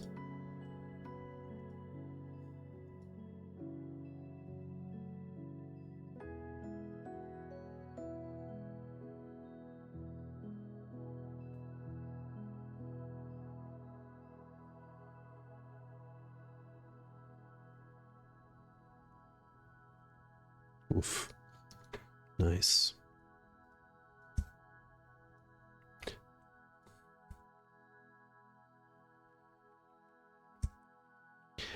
Yeah, I kind of like the idea of even Saga constructs themselves, your opponent having to block them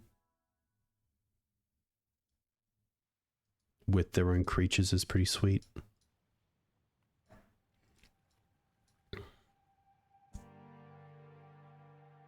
Especially as tokens. If you can make your opponent spend, say, a Fatal Push or a Lightning Bolt on a token, and then gain extra value off the Saga, you're in a great spot.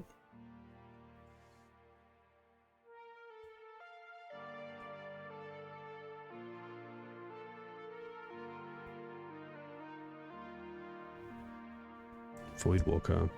That's fine.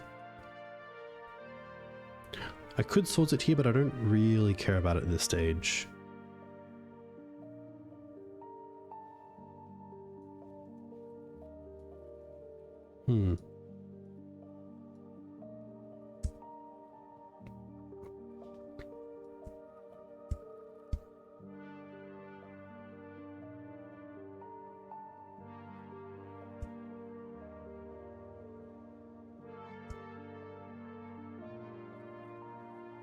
I think end step will just search for the Lush to get a surveil, but I'll deal with the Voidwalker first.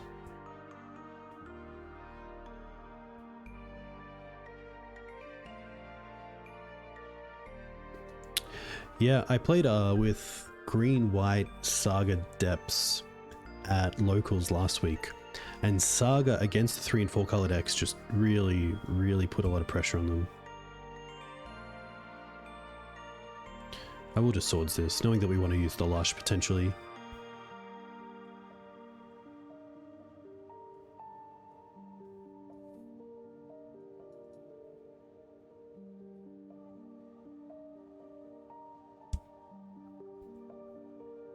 On top. Nice. I think he was going to get Ramunap and get back Wasteland. Take them off blue. I think we draw first. I think we attack first.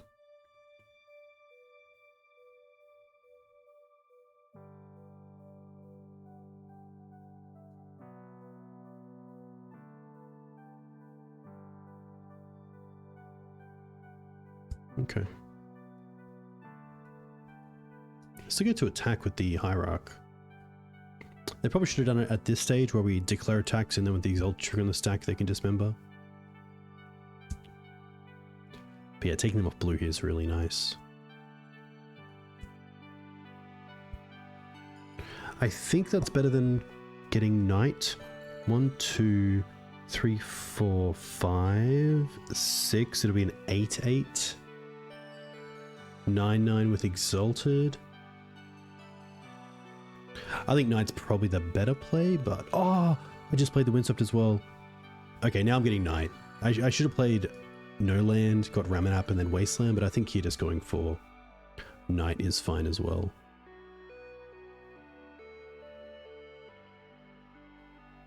But yeah, pretty brutal. Quick look. Yeah.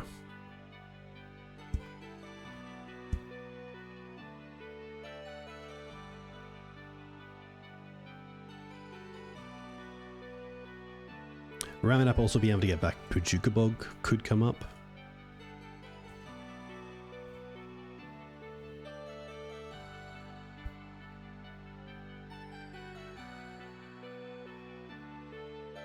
Yeah. Obviously turning off the cantrips would have been pretty sweet.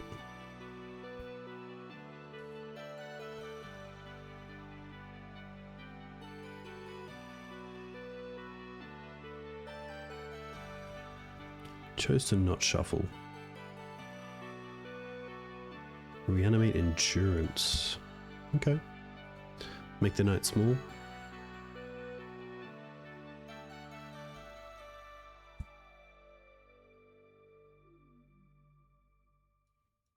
Pretty happy just to get this out of the way. I guess I don't need to because I do get to shuffle and then the Knights are 4/4 with Exalted.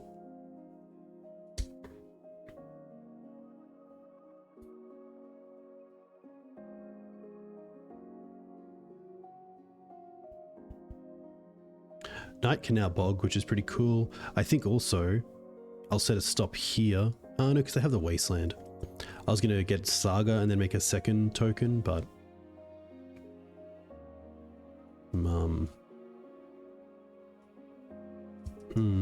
okay.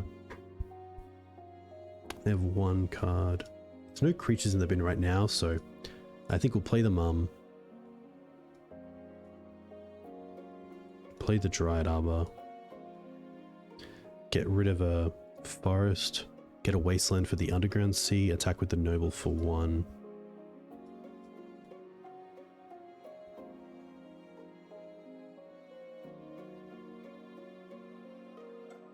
Okay. Nice.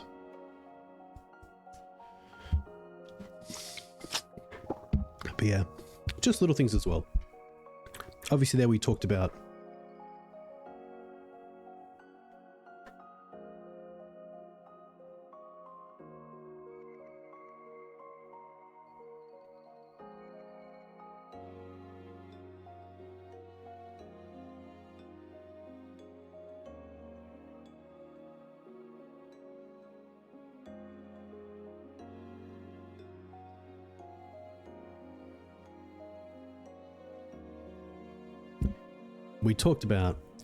and I've talked about this a lot on the channel, think before you do.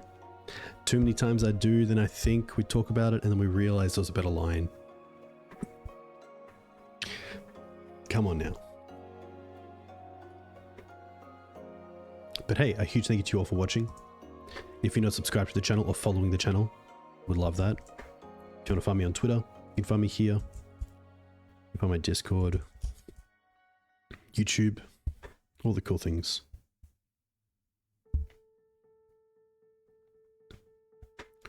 All right, let's do this. Yoshi Wada.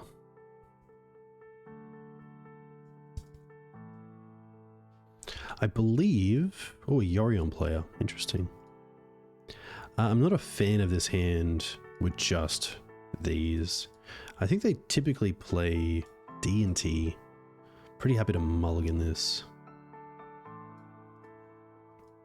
Keep bottom the Dryad Arbor. D&T is going to be tricky. They have a lot of really good ways to apply pressure. And get value. Thalia probably the card that I'm going to side out the first.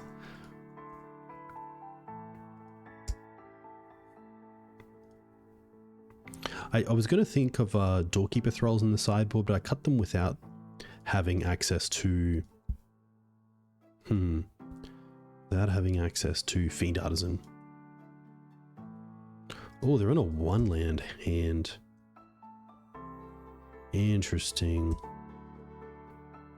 Because of that, I'm pretty happy to try to get the Liberator in play and get rid of this Vial ASAP. They are playing Pest Control. Yeah, I was watching Evan the other day, and he had a pretty sweet blowout against, I think, Mono Red Storm that played Saga.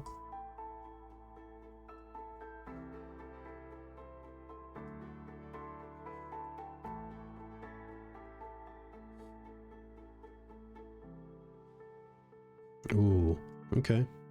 This flips, which is huge. Take this off, cool. Play the Wasteland.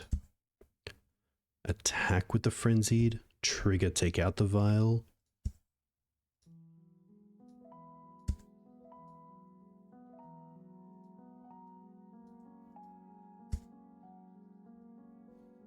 Okay.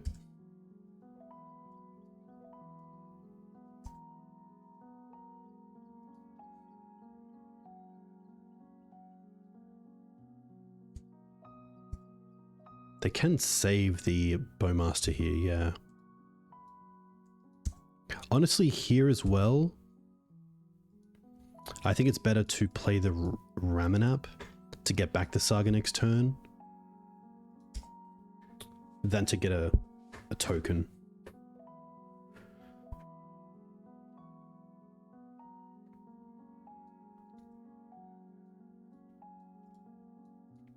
But no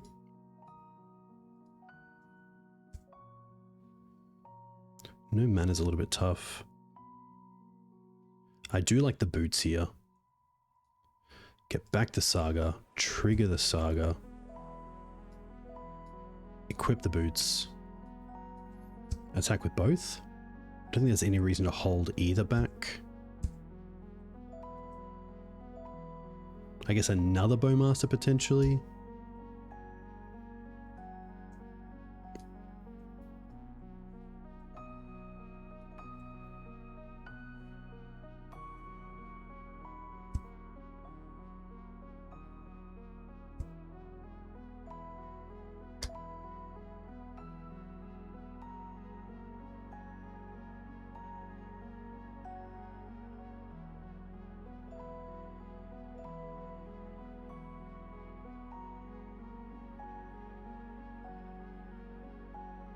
Yeah, it's very true. There's nothing really doing anything for the card there. Now, this is a pretty interesting spot.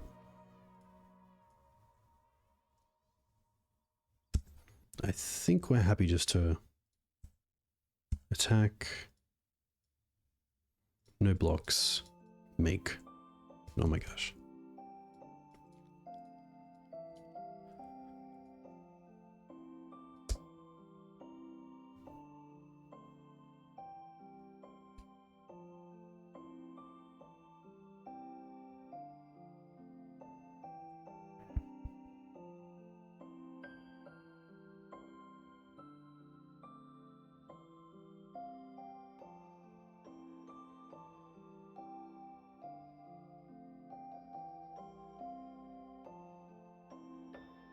Solitude Ramunap.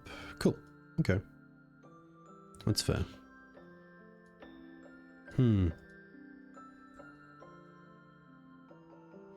Wow. I mean, another story of Saga, let's be honest. Like, we didn't even have a white source there for the 3 white cards we had, and Saga just took over the game. Alright, Thalia, Teeg. Sorry guys, not really a matchup. We like the Dismember, we like the Parts, we like the Pick Your Poison, we like the Haywire. I don't mind the Forces, depending. Could see the Ooze and like an Endurance coming out for those. Soul Guide isn't great. Maybe not even double Force, maybe just the one. I don't mind this.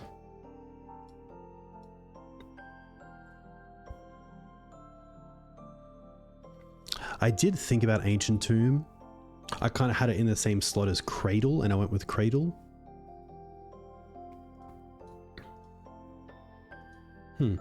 Okay. Pretty happy to keep this.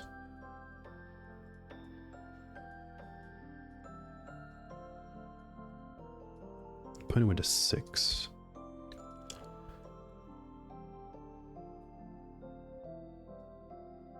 No turn 1 play is pretty huge. So here we have a few things we could do. We could Lush. Like, we could just make them have to have Swords to Plowshares, kind of. I don't mind that either. With just turn 1 Reclaimer.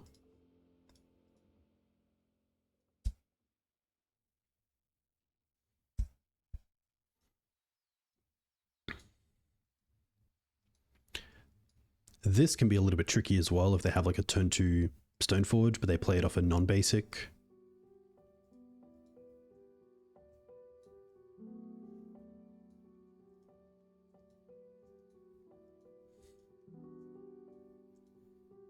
Go for Caldra. Definitely get rid of this. They get a basic, which is really rough because they go to 3, which is pretty great in like Recruiter and stuff. I think this turn is just going to be the Lush. 2 green-white sources. We really want to find another threat here.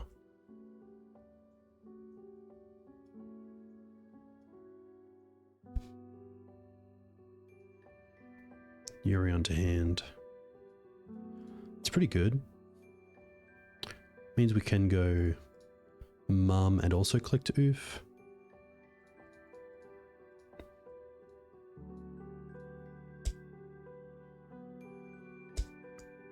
Could have also gone... Oh, I guess we can't go Mum, Shadow Spear, Equip, sadly.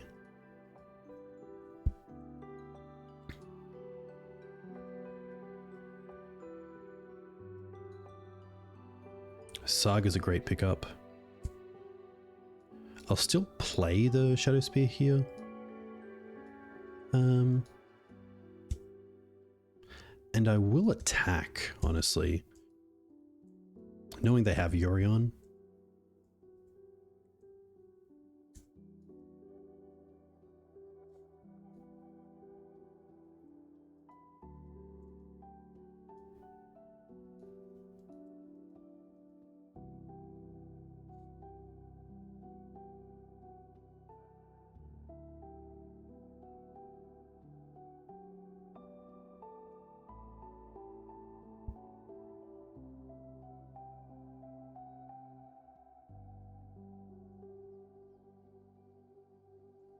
Okay.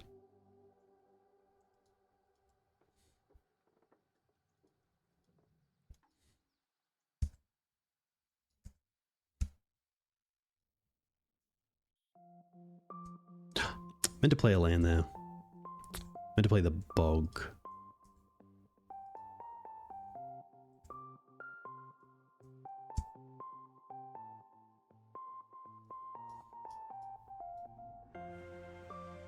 But knowing about that Yorion in hand is really tough.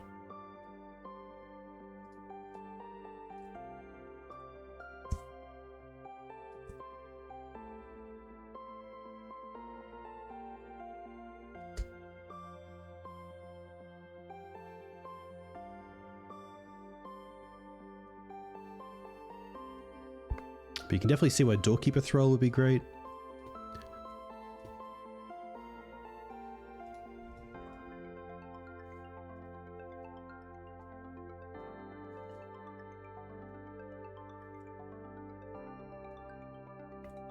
Yeah. Yeah. I think we're just keeping the same. Like, maybe... Yeah, I'm happy running it back. Just want more threats. 3 lands, 3 creatures, 1 removal spell.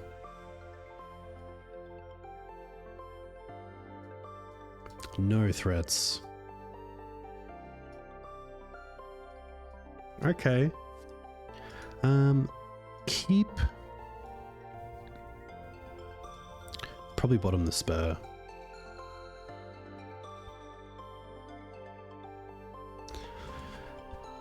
Yeah, the only reason I didn't keep the thralls in because I only had a slot for potentially one, and with that, I wasn't running Fiend Artisan, so I didn't have ways to tutor for it.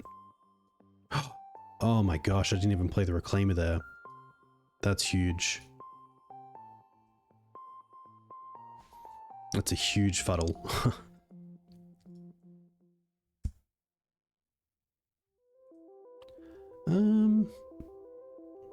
No. Yeah, that's a huge misplay. Sorry, I was looking at chat. That's on me.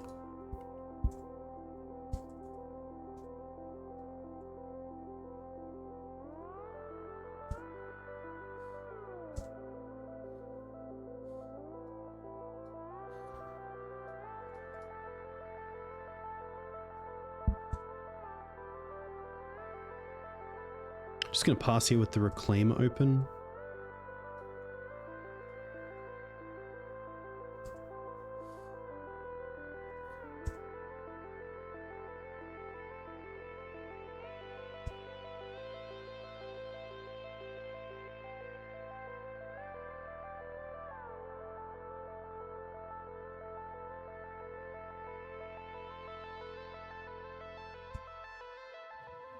Okay.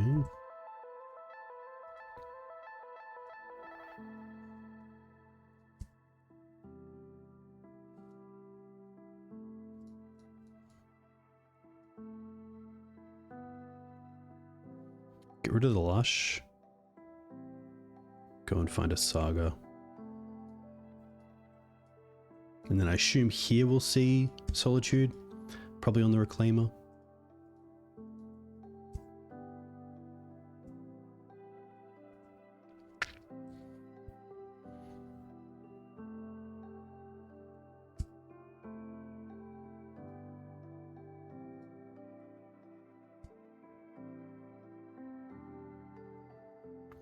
Really tough spot there because I really want to Wasteland them, but I also want to hold up like what we have.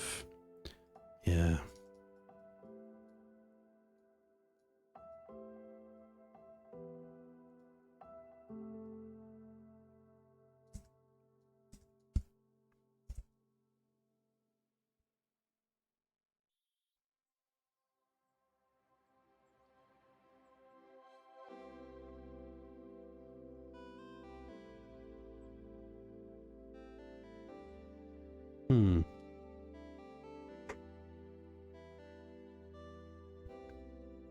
Hey Boyd, welcome. Hope you're well.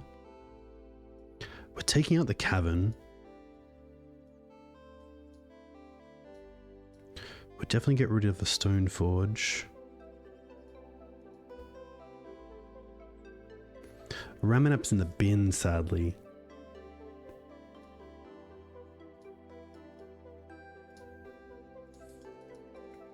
I think it's the case of just get a big knight.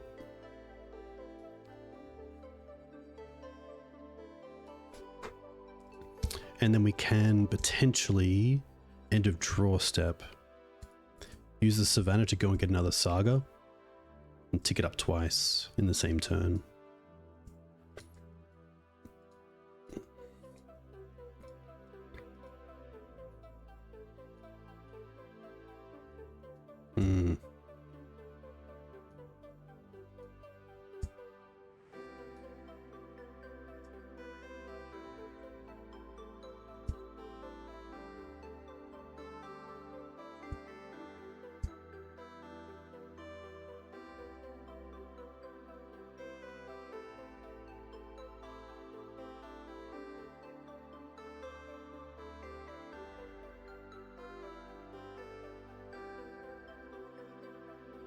See what they target.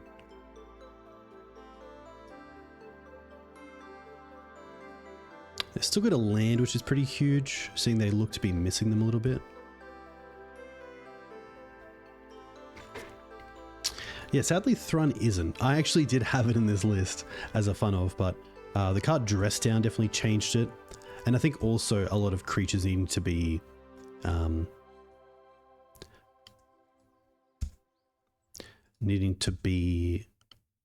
what's the word? Mull drifters, which is kind of like a mull. Sorry. Mull drifter, Baneslayer Angel, Bane drifters, where creatures are no longer like, it's either like a big threat like Baneslayer Angel or a value creature like Mull Drifter. Creatures now are just pretty much Mull Angels, let's call them that. And yeah, it's tough to just have a 4/4 that, yeah, doesn't do too much. Bane Drifter, thank you very much. The day is definitely catching up with me fast. But we can finish this.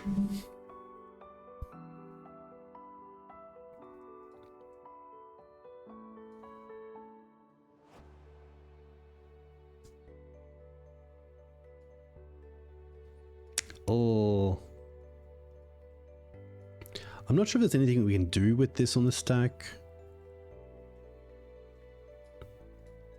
Like, I assume we can't force or kill it in response. Sadly, this is definitely showing that it's not going to be a 5-0, but when it ETBs, yeah, it doesn't have to be around to do anything.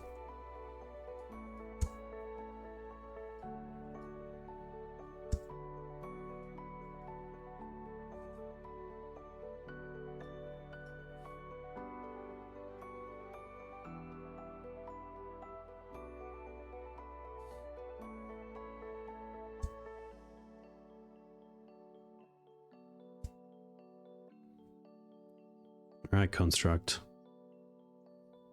Let's go.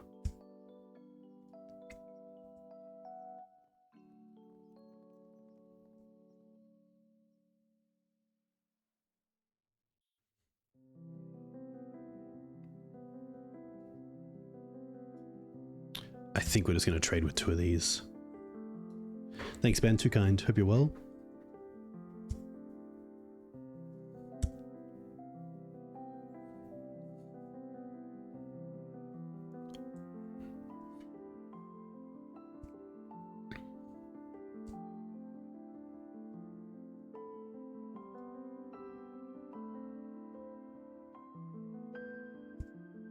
Yeah.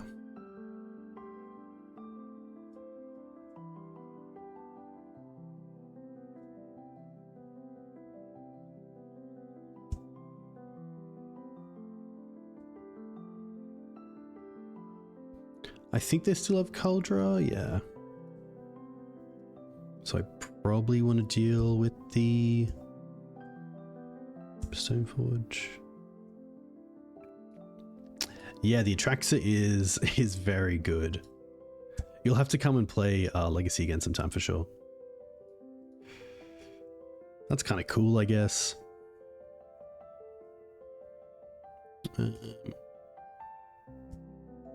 I'll attack with Noble.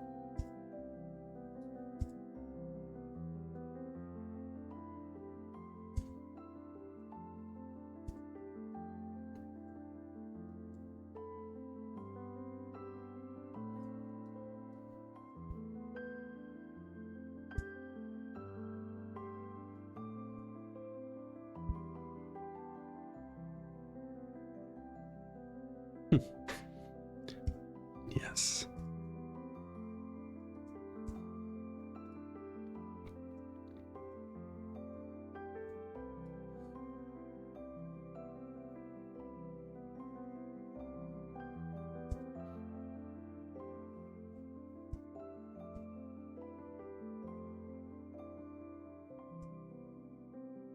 Probably should have dismembered, but that's fine.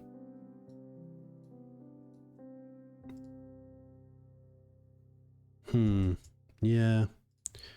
Yeah.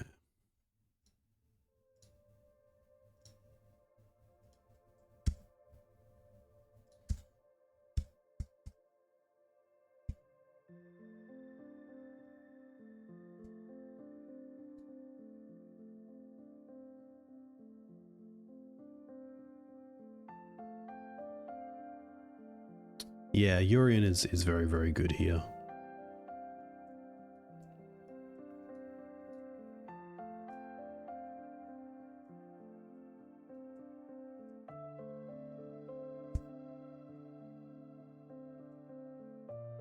I do really want a green Sunnable Torpor Orb.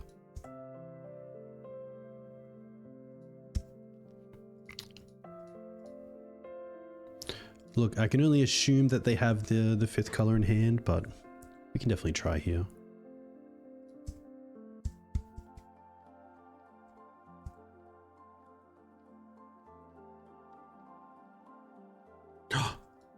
Oh no. Oh no, opponent.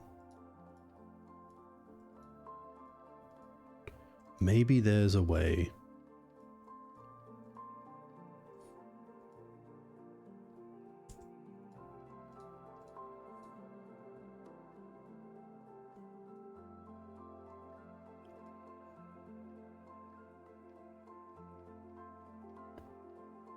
Untap, tap, trigger, deal 1 to the other recruiter.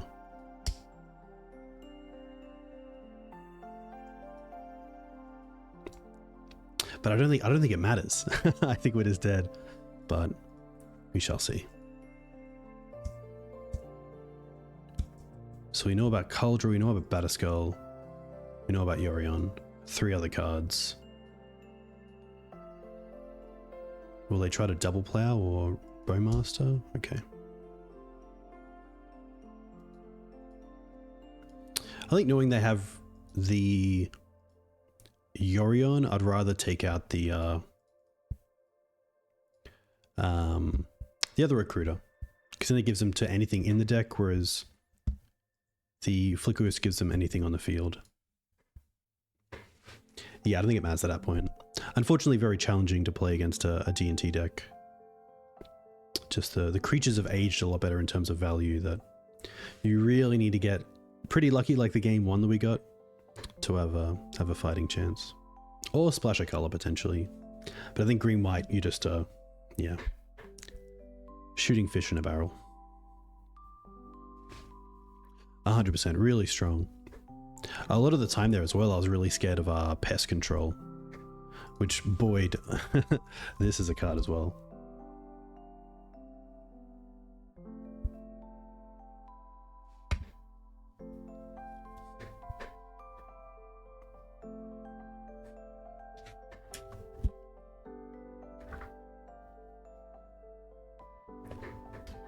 So what's it been? Bug,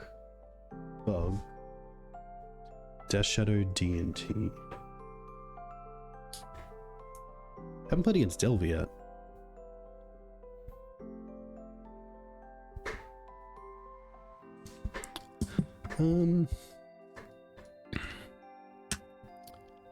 A little bit all over the place. Okay. Happy to keep this and bottom the Shadow Spear. Then we have some nice 1-drops. The ones can hopefully find us maybe some additional mana or acceleration. Shadow Spear can go back. Opponent also on 6.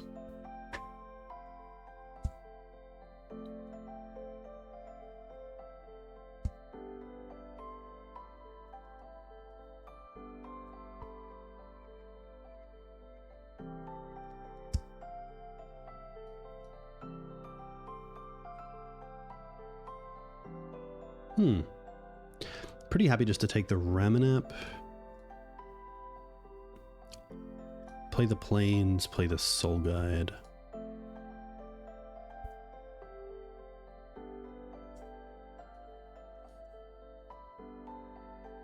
Really don't want to see like Troll cycle into Daze. Okay.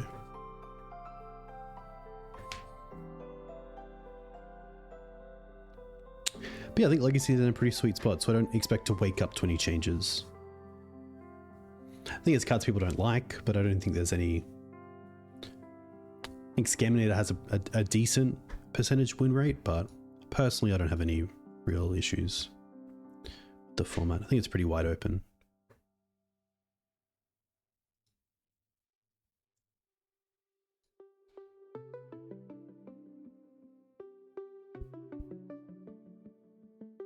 Brainstorm in response makes me think they either have a daze or they want to try to find one.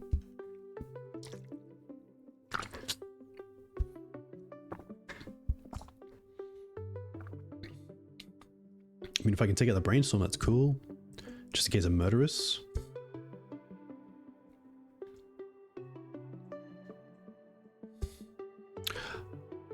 Yeah, I do think potentially as just a rule is ban the Unfinity cards and just say that it was a mistake, and going forward the unsets won't be in eternal formats like Legacy.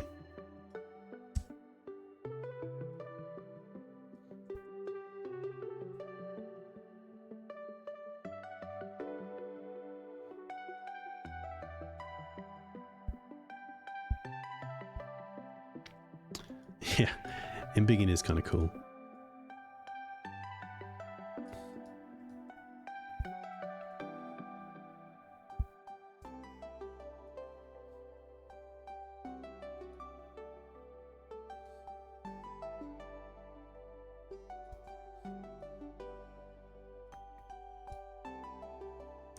One thing to note is that the Soul Guide can't stop them from getting the Knight.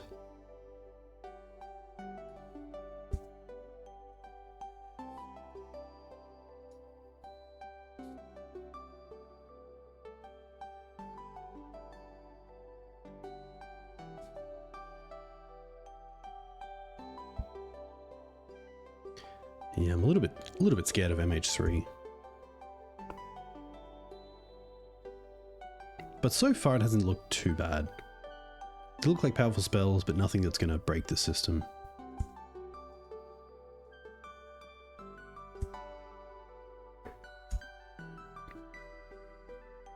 So all in all, pretty happy with the game so far. There's the troll. That's fine.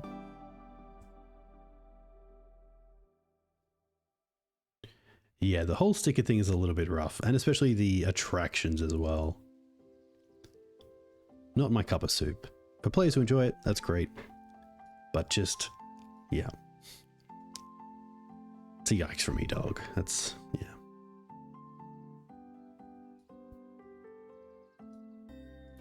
Animate dead targeting grief. I think here we will just sack and exile their graveyard.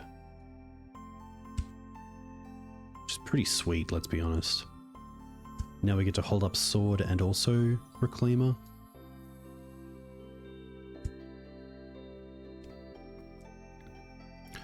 Honestly, now might even be better. Yeah, I think now is the time to actually play the Ramunap. Just to make real good use of my mana. Having double sword as well. So I should have attacked with the Reclaimer there. I think having double sword makes me a lot happier to tap out.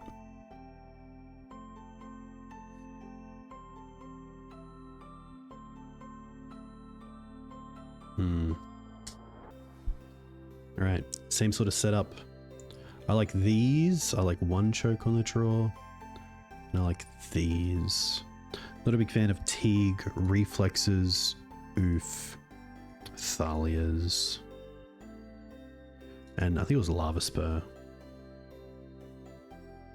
Yeah.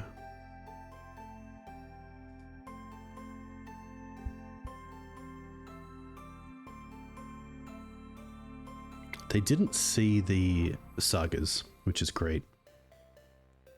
But I'm trying to think what sort of artifact or enchantment hate they would bring in if they did see it.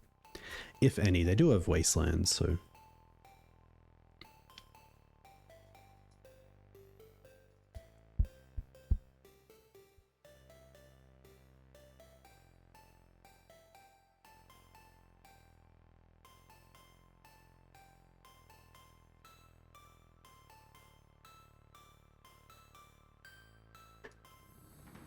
Yeah, big shout out to the D&T players doing well recently. I think they typically do the BNR at 1 AM, which is in 2 hours for me. This is a pretty good hand. Tome on Mum, 2 pieces of removal. Happy to keep this. Probably going to lead on the Karakas as well if we don't draw land. Just want to keep this for a Savannah.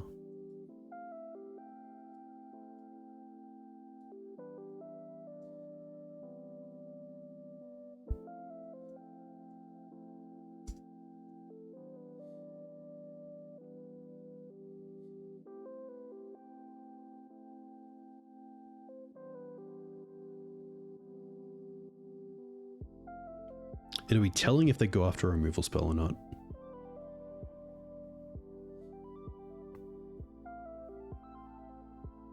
Or if they go after Knight again.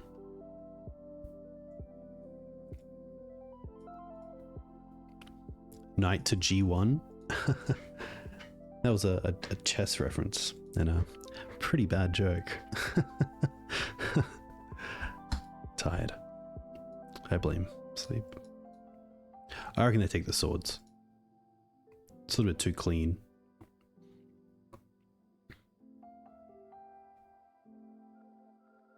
Oh, mum. Okay.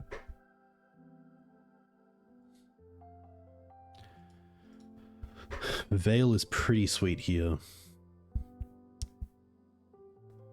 I think the right of the Reliquary might not be like tier 1 legacy, but I'm very keen to see what a player like Matt Sol does with it. I think it would fit nicely into some sort of Hogak rock deck.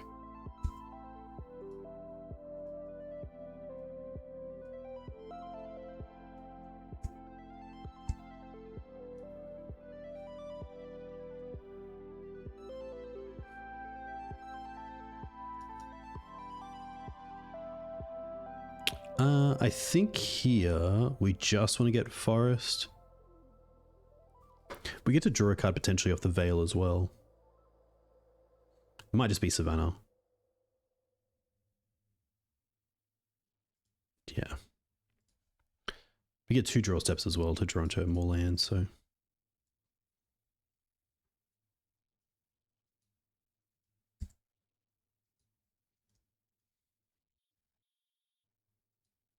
They get an Archon, but we have the swords for that.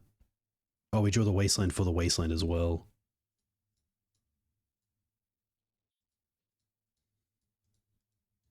They have the Force. In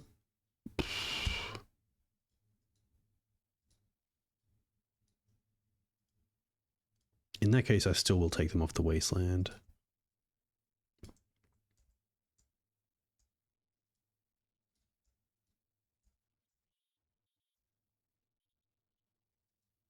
Probably getting rid of Ramunap here.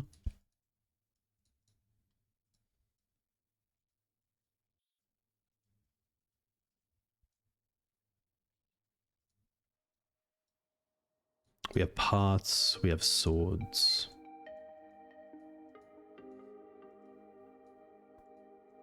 Yuck.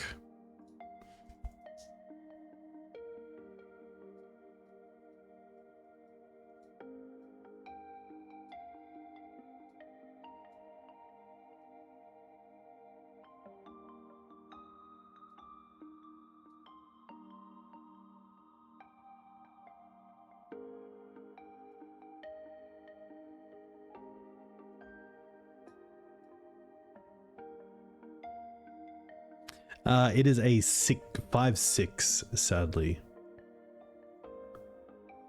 I don't mind the second choke on the play. I also don't mind the Thalias on the play.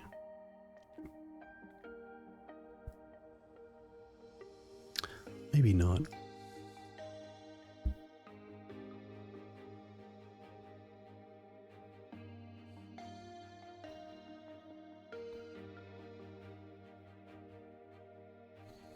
I don't really want to play the surgical plan.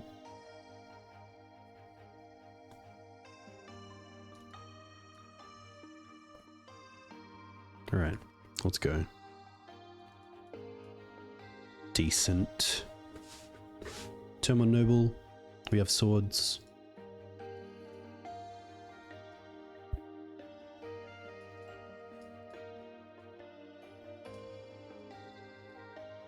Pretty much a 6 with the Dryad, but that's okay.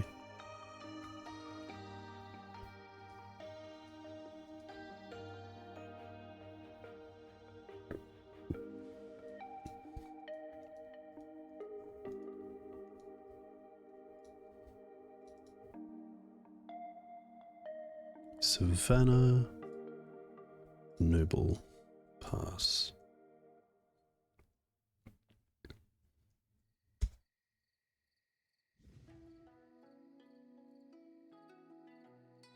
kind of hope to see like fetch Underground Sea Ponder.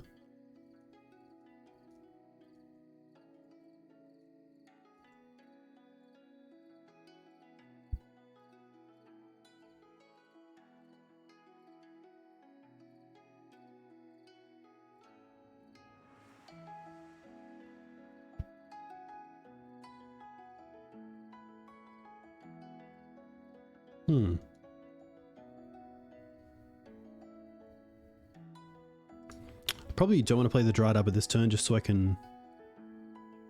Guess I could hold back the Dryad. Hold back the Noble to pay for swords around days. Also just mind, I don't mind Wasteland Pass. Potentially shows off endurance as well.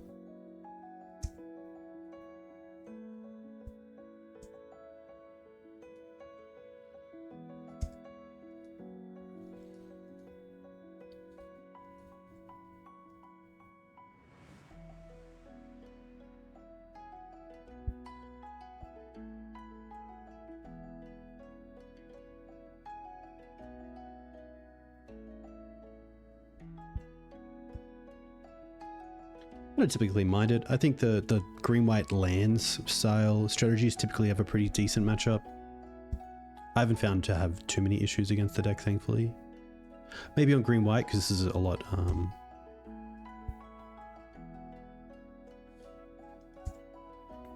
fairer than the other versions of Maverick, which are already pretty fair. But even then...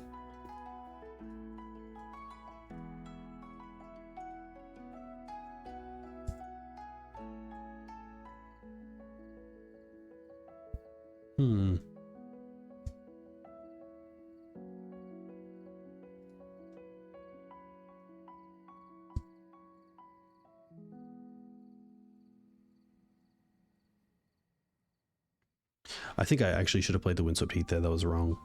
Just to get the Lush. And have a little bit of play on top of my deck.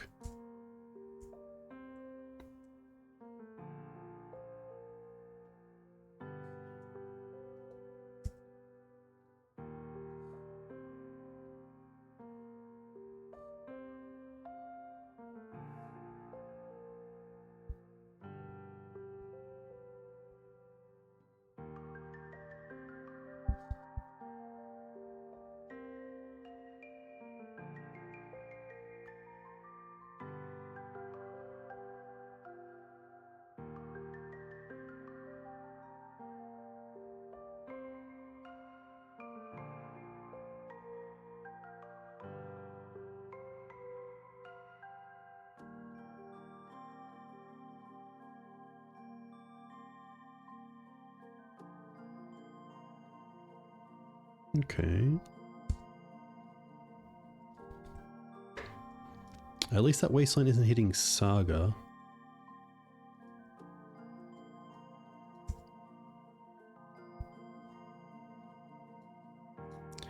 Yikes.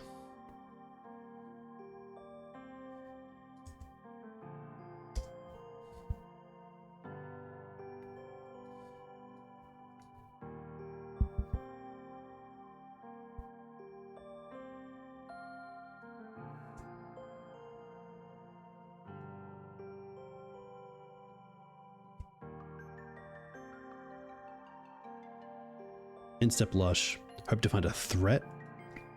And then... Oh, they shuffled off the ponder pretty quickly.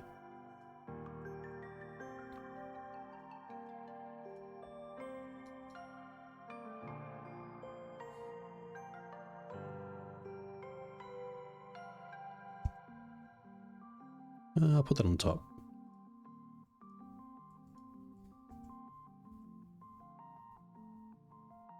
Land 2, 3, 4. What do they got? Grief and Troll. Honestly, I don't even mind just green suns for 2 here for Scavenging Ooze.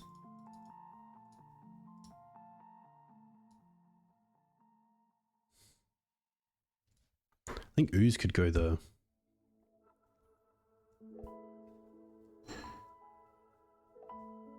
distance here. I'm not going to eat unless they target here either. If they have a Murktide, we have answers for that anyway. Okay, well now I'm going to eat. Grief. Troll.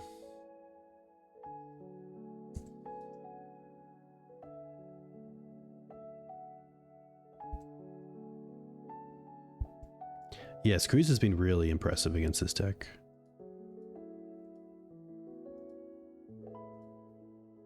They keep with the sewers.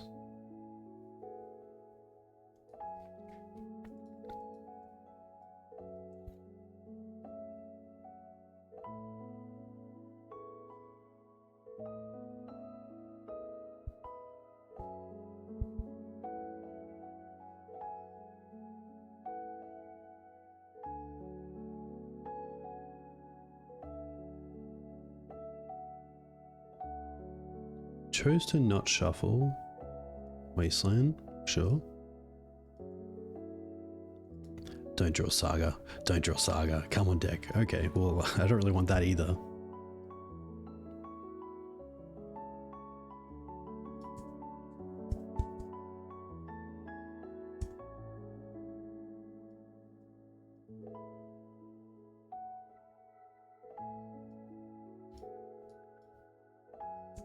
Alright.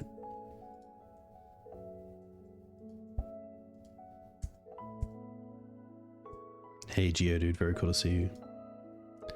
Yeah, honestly, maybe not the best music for me. It's getting closer to midnight.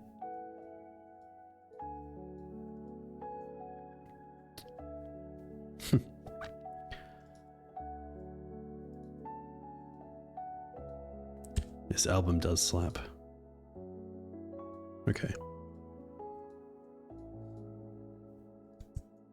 I'm pretty happy to try to attack here. And then play the knight. They can't force off 5 mana yet, which is good for us. We are going to fetch here for the basic forest as well, which allows us to hold up double white.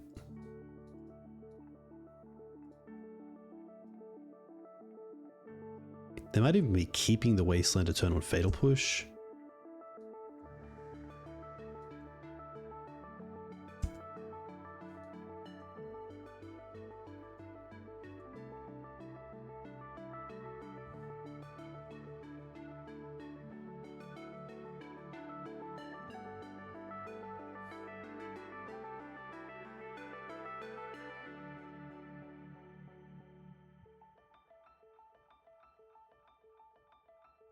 So they can Wasteland the Dryad Arbor and then potentially get rid of the Noble and get back Archon.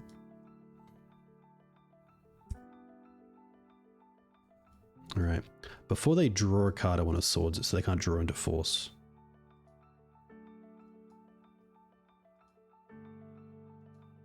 They go down to 1 card, pitching Brazen Borrower. We then try to force Swords again.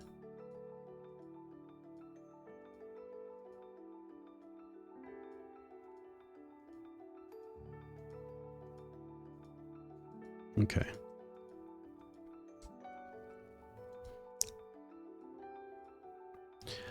Sack the Dryad. Get rid of Dismember.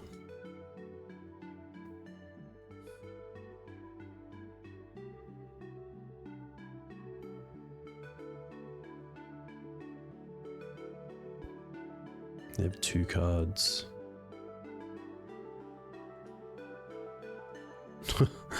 Okay, the game goes on.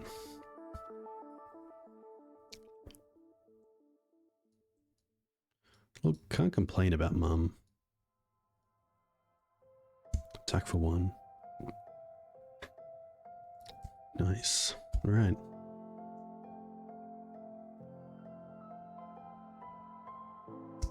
At least they typically only play the 1 Archon. Yeah, happy Mother's Day, everyone. Hope you all had great weekends. Reanimate Knight. Okay. Not too scared of that because we do have the Mum to block it anyway. Come on now.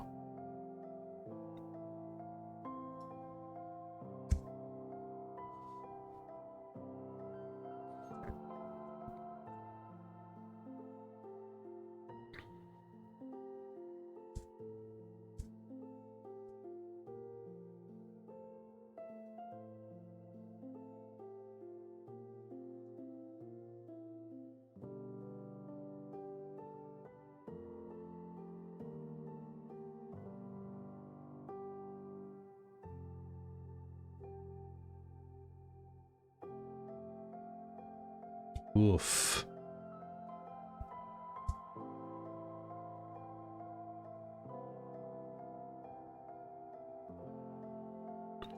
Don't have a great out to Powder Keg.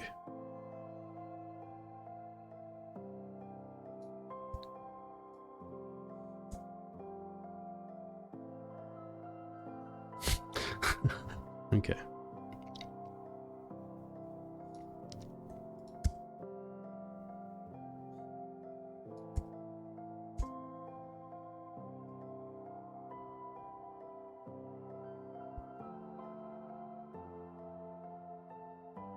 Can't really complain though. We are playing a deck without any cantrips, any Sylvan Libraries, anything to really control top of the deck, so...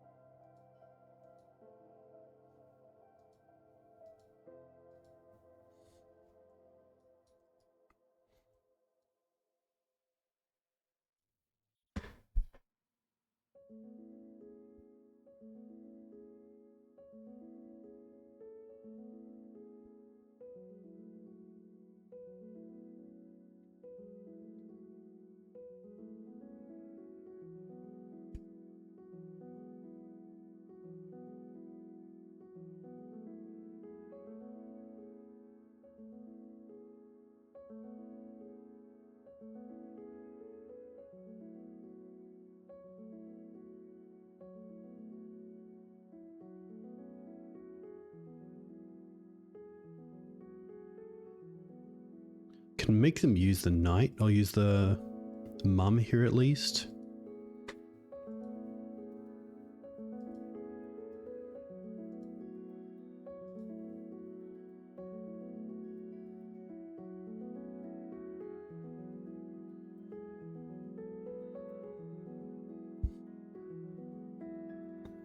They could also wasteland themselves to beat the endurance, so I think I actually won't block.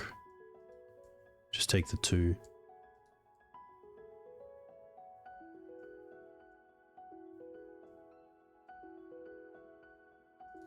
Shadow Spear would probably be the best draw. Allows us to get over the mum.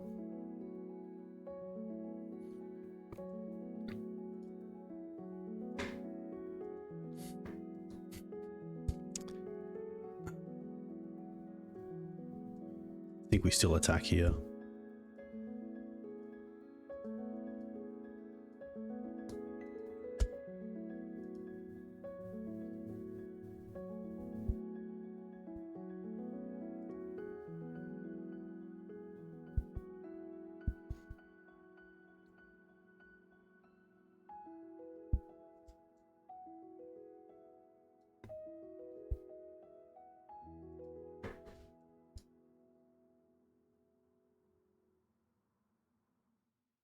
Six mana. Ooh, troll probably?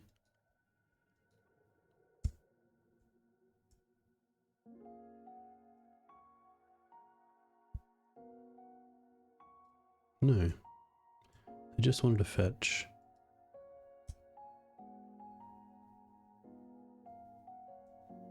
Sadly, Veil's probably just a little bit too late.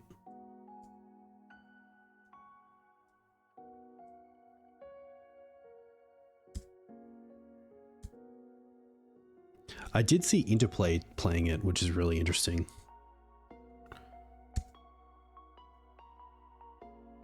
Pond is fine. Hopefully they try to find a removal spell here for the endurance. We could Veil in response.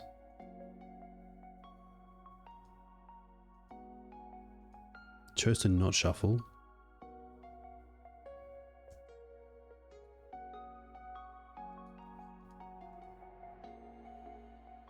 I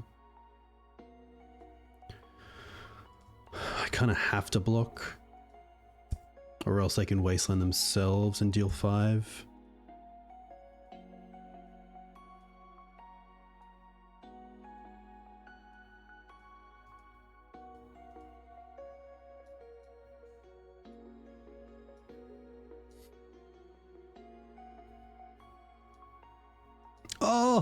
Oh my gosh.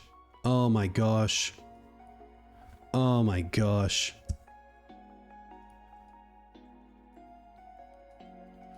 I think we now allow this to happen. Deal the damage. So they have to use the mum. No, we endurance now, so they have to tap the mum if they want to keep the knight. And then we have double endurance to swing back on.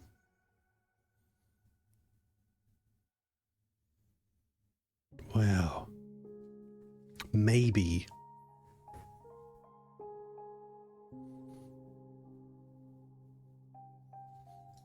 Just maybe.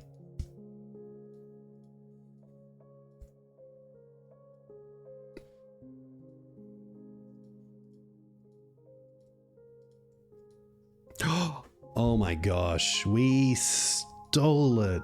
We stole it. I even knew that endurance was the best card to get off the veil there. But that was yeah, that was a game. Very cool to 4-1. Very cool to 4-1. I think D&T is just the better deck overall when it comes to value in mid to late game. So the loss there is definitely not one to be too surprised about, to be honest. But yeah, really enjoyed playing this. I think if anything, like, the quick reflexes could be something else. The Thalias we actually never even saw, so potentially no need there. Like, I like having Ouphe and Teeg if I don't have the extra Thalias. If anything, something like Renegade Rallia on top of Ramunap would be cool. Ramunap I chose because of Saga, which worked out a lot this game, but something else there would be pretty cool. So yeah, sideboard, pretty happy with it. Like, you could run Ley Lines if you really wanted to against Scam, but I typically don't find the need from a Maverick perspective. I think we have a lot of good answers to the creatures once they're on the field anyway. And Veil's actually quite strong there as well, obviously, so that's always pretty cool. But yeah, a huge thank you to all of you for coming in and watching. I'm going to find who else is streaming and send you over there. Hopefully another Legacy player. But if not, I do always like streaming Gabe, so I'll send you over there. You're more than welcome. Hope you all have a great night. Of course, again, if you want to find me on Twitter here, YouTube, Discord, you know the drill. I'll be back on Thursday night. Catch you soon.